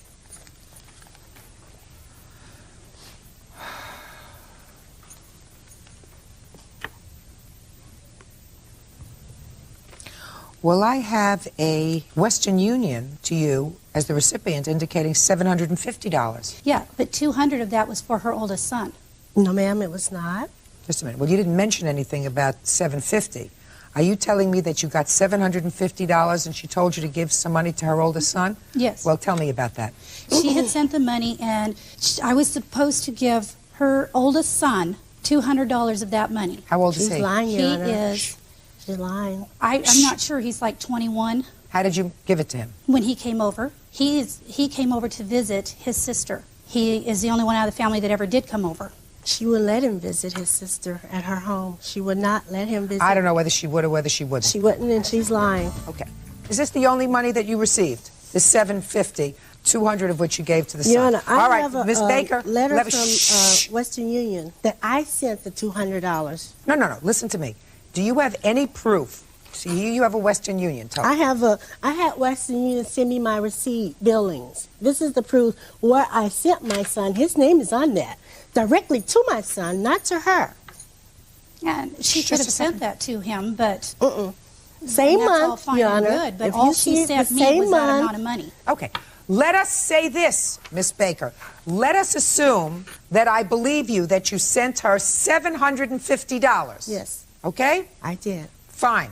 Do you have any proof that in the 6 months that you were away that you sent her any more money? I have another receipt for $100 here. Well, I'd like to see it, please. Here you are.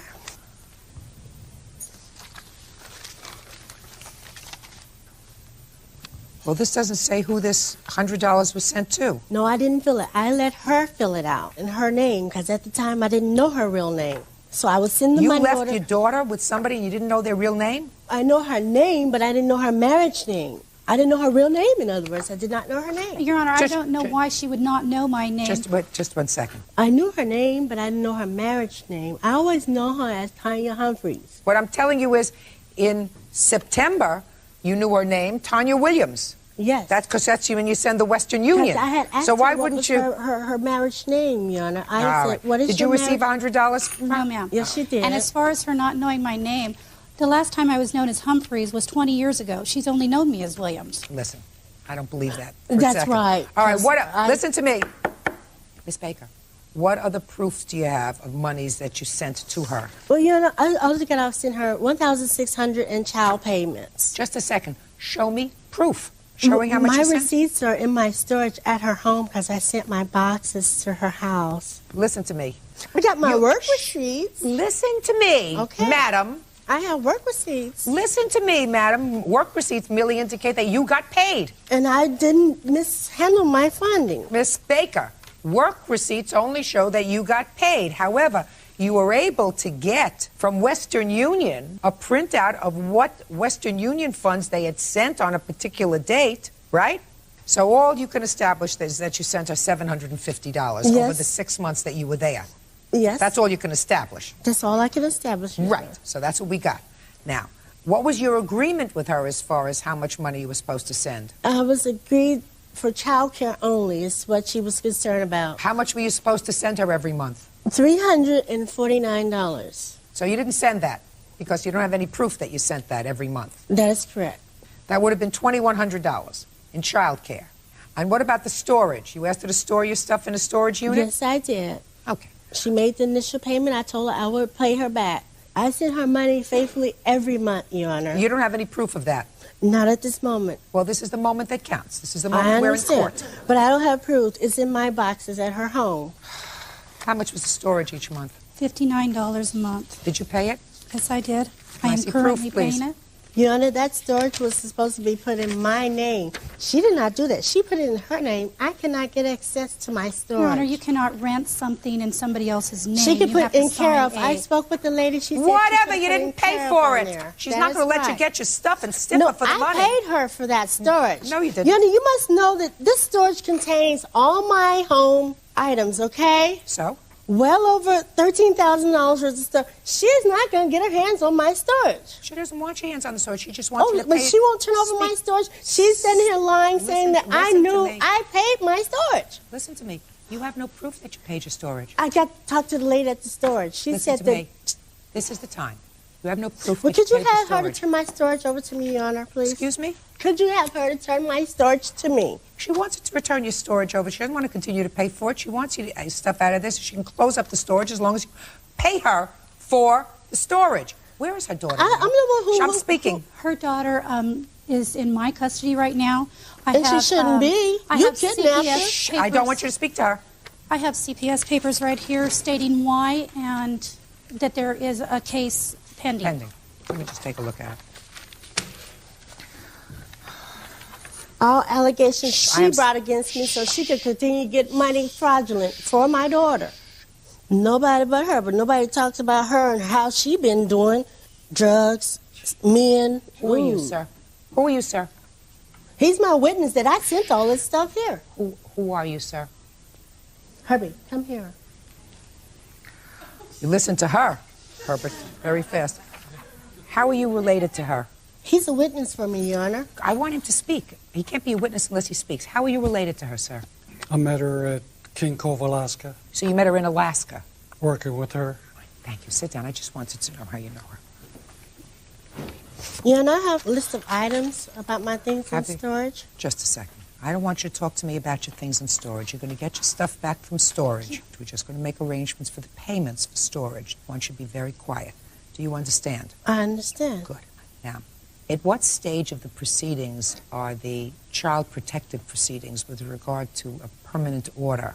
We go back in 2 weeks. Does Miss Baker have any visitation with her daughter? When we went to court this time, that was tried to be worked out. It was worked out. She disagreed with it, so the judge took it away and said, if you want visitation, you can go through CPS. She's lying. Judge Judy continues in a moment.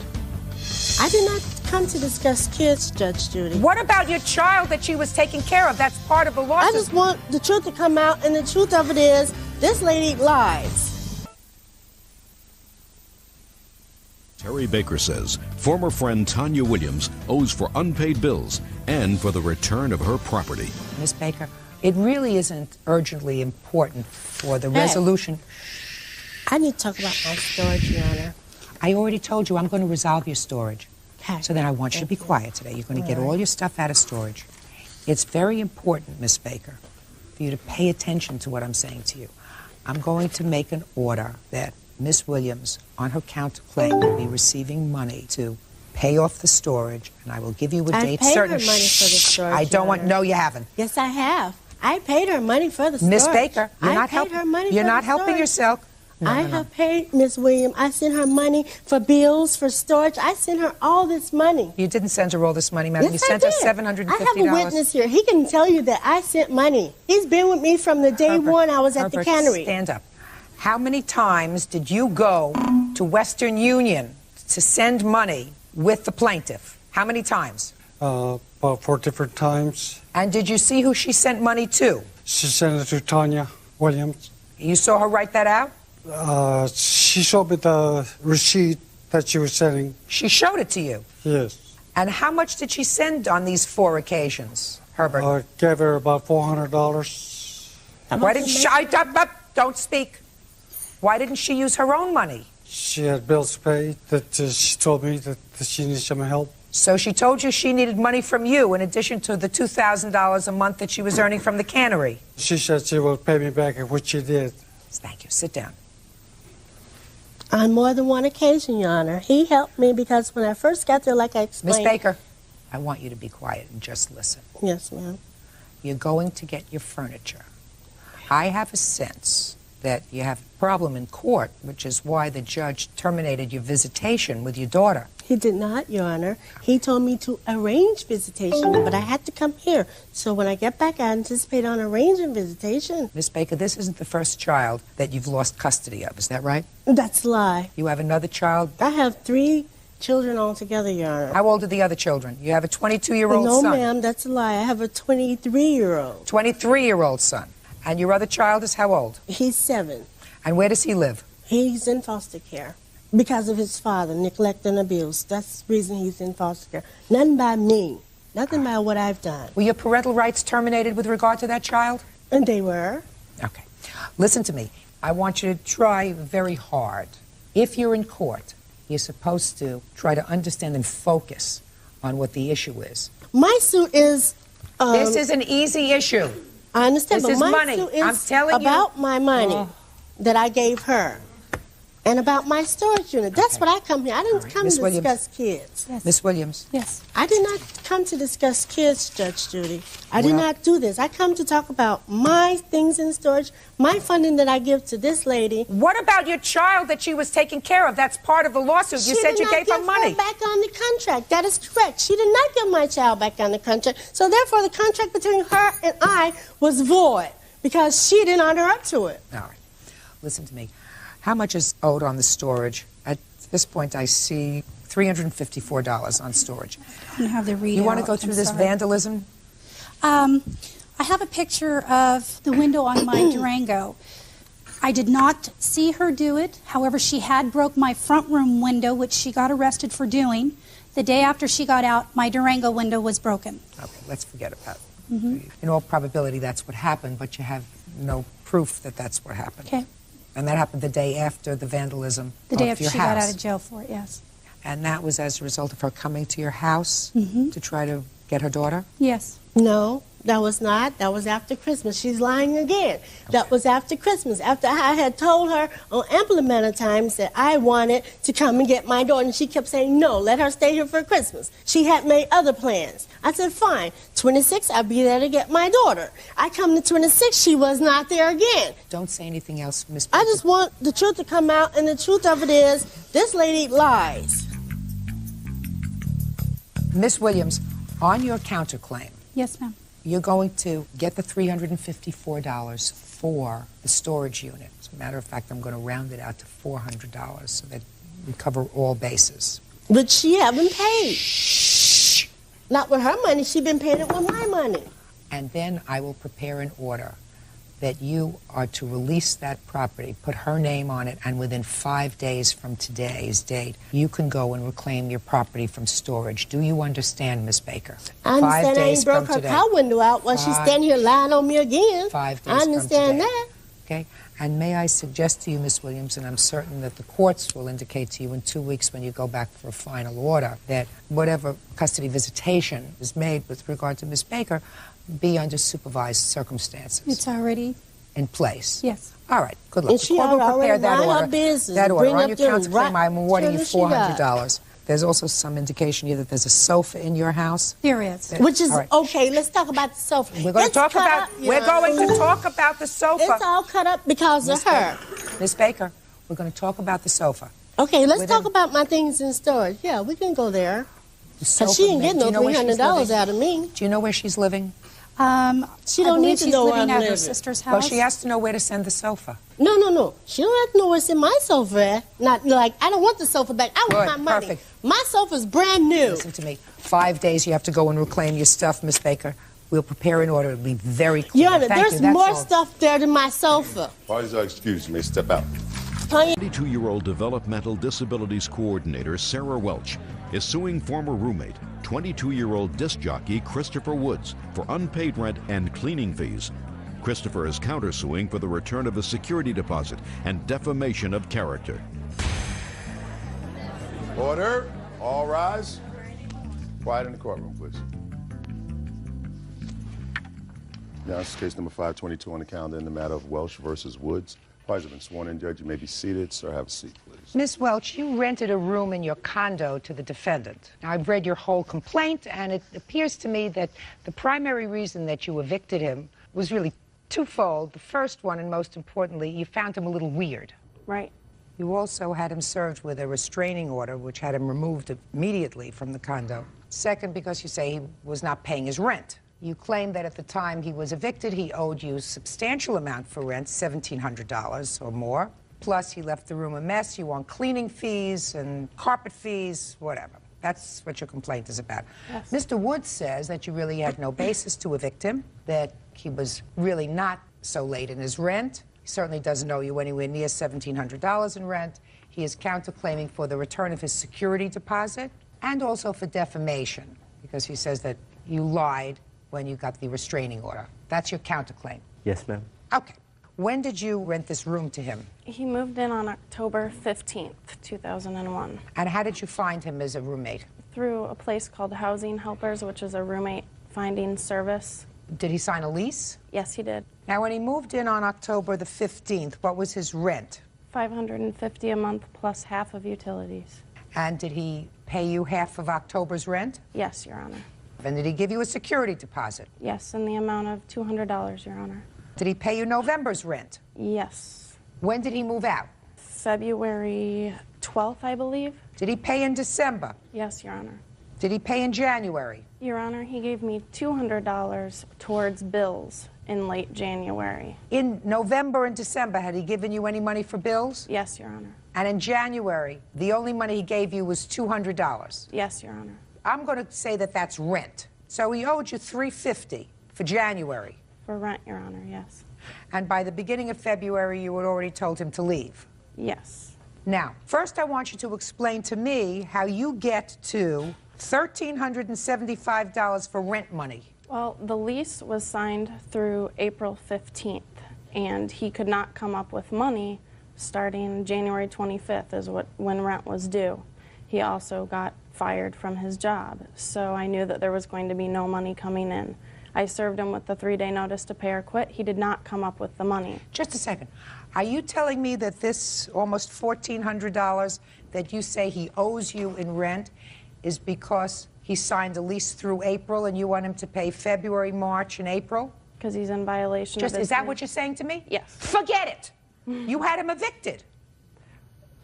You had him evicted. You had him evicted, and now you want him to pay for rent when he wasn't there? I had him evicted because he couldn't pay his rent. I couldn't have him living there for free, and a condition of the contract was that he's responsible for subletting. Miss Welch, I want you to get that out of your mind. Okay. You evict a tenant and you get a restraining order that prevents them from coming near your house, which is what you did. Right. Right? Yes. Then you don't come to court and say, now I want him to give me the rent for the rest of the lease. Does that sound dumb to you? Does that sound dumb? Who knows? Maybe he would hit the lottery in February and he'd have plenty of money. This is not a new form of lottery, Miss Welch. Okay. Now, let's get the date that you went and made an application for the restraining order. The restraining order was on February 4th. Now, on what date did you serve him with his first 3 days' notice to quit? That was on February 1st. Okay. Now, between February 1st and February 4th, what happened that made you feel threatened in order to give you the ability to get this restraining order? Well, when he couldn't come up with the money, he refused to leave within the 3 days, and he began posting notes around the house saying why he did not need to leave. Well, let me see the notes that you have. I assume that you saved them. On the notice to pay or quit, he wrote at the bottom of them, you should please think about what you're doing and how you're doing it. Let me see.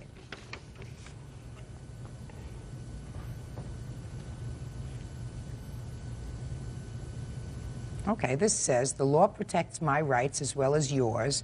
Think about what you're doing, or at least how you're doing it, okay? It's not a threat.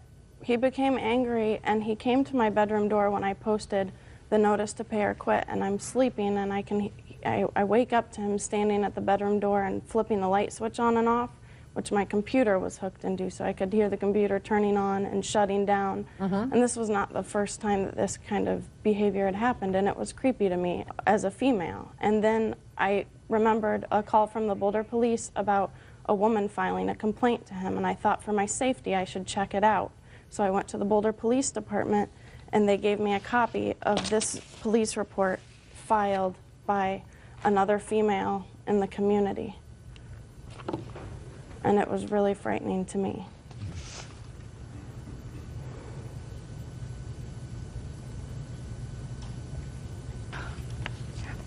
Mr. Woods, was there any reason why you wrote this sexually explicit note to this person that you'd never had any contact with before? Yes, ma'am. What was the reason? Because I found her attractive and wanted to have relation with her. What kind of relations? Friendship and sexual relations. I mean, but you don't start out with this note by saying, you know, I'd like to have dinner, I find you attractive. You start out by saying, hey there, I want you right now, you make me so hot. I mean, is that the way to start out? Is that the way to start out with somebody? No. That's not the way people in a civilized society, you know, operate. They at least start out with, how about a drink, you know, or a cup of coffee. This would never work for you, right? I'm a married man, Judge. real cases, real people. Judge Judy. Sarah Welch says ex-roommate Christopher Woods owes for unpaid rent and cleaning fees. Sarah says she evicted Christopher after he began leaving sexually explicit notes around the house. Now, in here, Miss Welch, you write in your application for this temporary restraining order, you write, Chris writes sexually explicit notes and leaves them lying around the house. Now, I would like to see an example of that sexually explicit note. I have a couple examples. Good. One is sexually explicit, one is just kind of creepy. It's his observations of a stranger walking the dog. All right.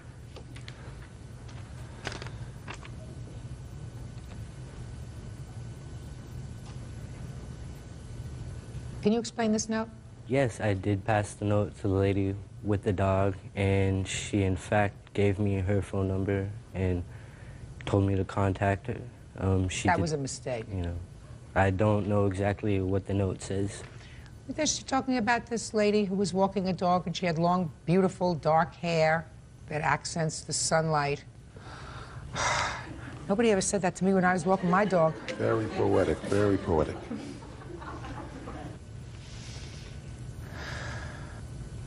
What does this say? I need some... I need some. These notes are a little creepy, a little strange. You understand that? Yes, ma'am. I mean, I'm not going to go into it any further than that, but they are a little creepy. I think it's a good idea that you decided that he was to go, and if you decide that he was to go and he went, my question to you, Miss Welch, is why would you be so foolish as to sue him for nonsense? Why wouldn't you just chalk it off to bad judgment? Your Honor, I'm a human services worker. I don't make a lot of money, and there was a lot of incidentals that added up, and it was... Anything worth your safety? No, Your Honor. Well, then my question is, if you were frightened enough and concerned enough to get a restraining order against Mr. Woods, common sense would suggest that despite the fact that you may be on a fixed income, you don't make a lot of money, you would say to yourself, this was a bad idea, but I'm out of it. Why would you want to have any more contact with Mr. Woods by bringing a case where maybe he owes you $500? Your Honor, I debated that myself. So? I understand your point, Your Honor. Good. Now let me see the pictures of the room that he left and the damage that you say he did.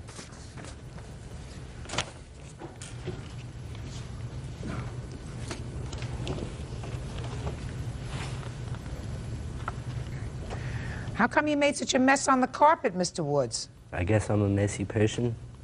I have no excuse for that. Okay. Looks to me like he'd probably need new carpeting in the bedroom where he was. And as far as the paint on the walls, throw a coat of white paint on it, and you're all set. That should cost you about $17. All right, now let me see the bill for the carpet.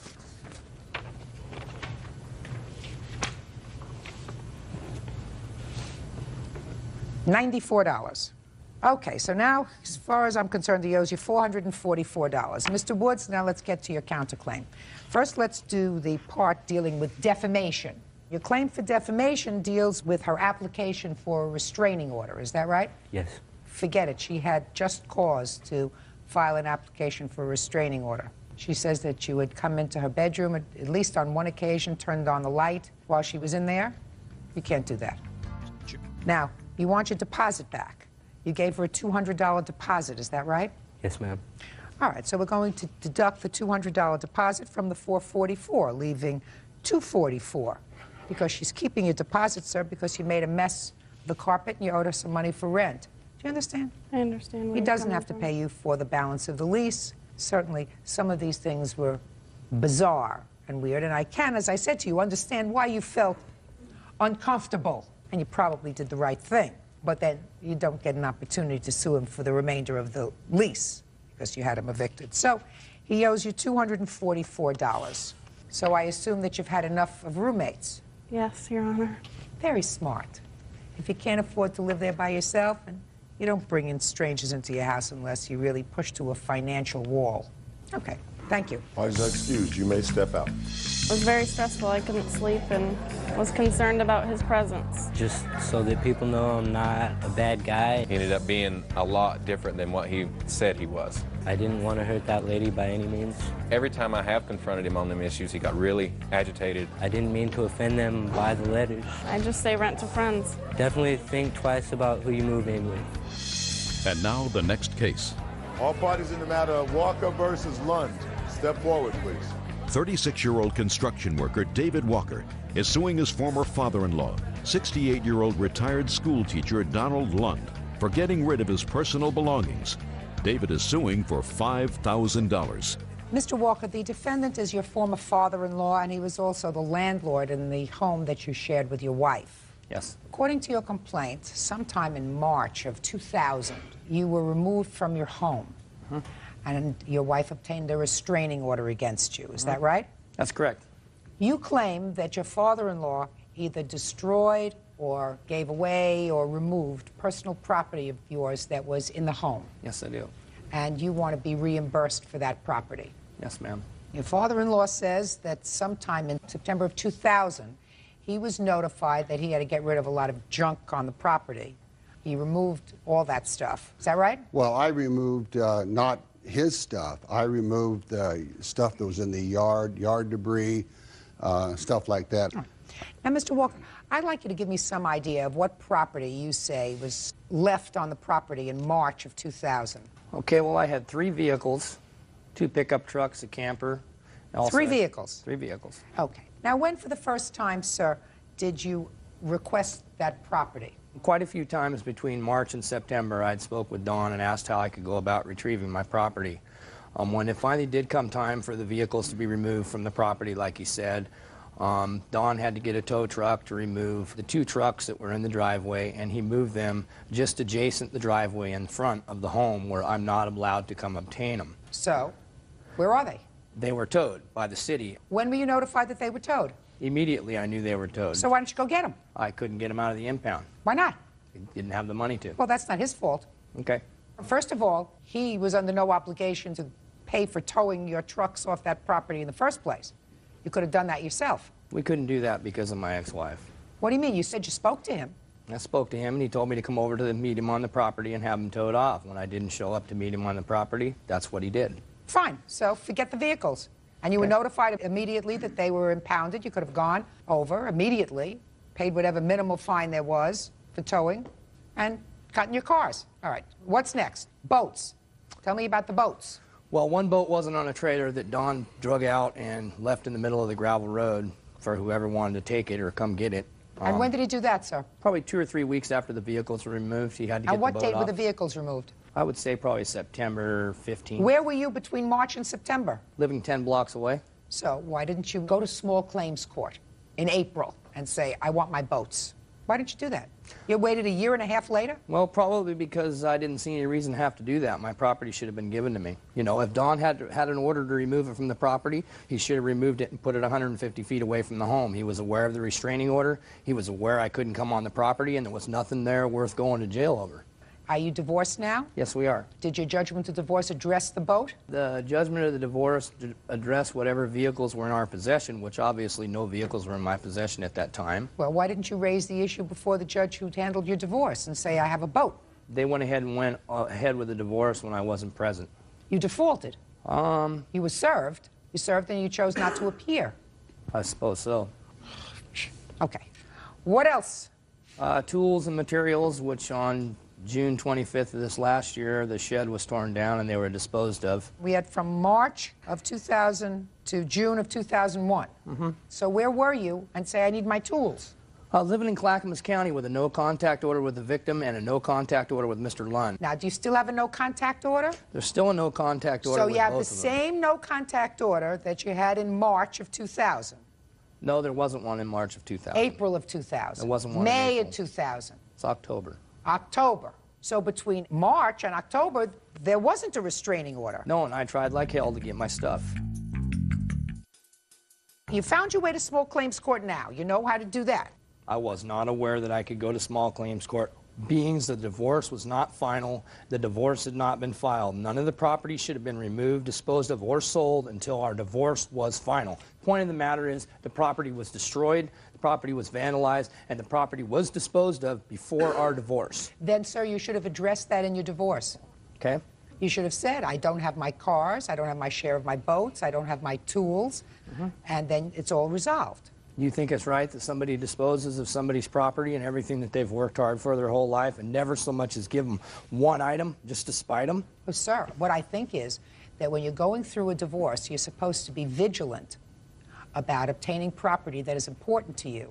And what I'm saying to you is you don't wait 2 years and then say, we never mentioned this property in my divorce because I chose not to appear, so now I want $5,000 from you for all the things that you didn't take good care of that belong to me. I might be wrong on the timeline, the amount of time I waited, but I'm not wrong for requesting being compensated by the person that disposed of all my property. The Landlord-Tenant Act says Mr. Lund cannot dispose of my property without giving me He written didn't dispose of any of your property, sir? He didn't dispose of any of your property. He got your cars off of his property. And the fact that they were not 150 feet away, so you say he enabled you to go over and get them. vindictive. It may be. That's what divorces usually are, vindictive. That's why people have to appear if they have a problem, not say, which is what you did. You said, she wants a divorce, let her get a divorce, and I'll deal with this later. I did what the law told me to do, have no contact with either victim. No, sir. There is still a no-contact order.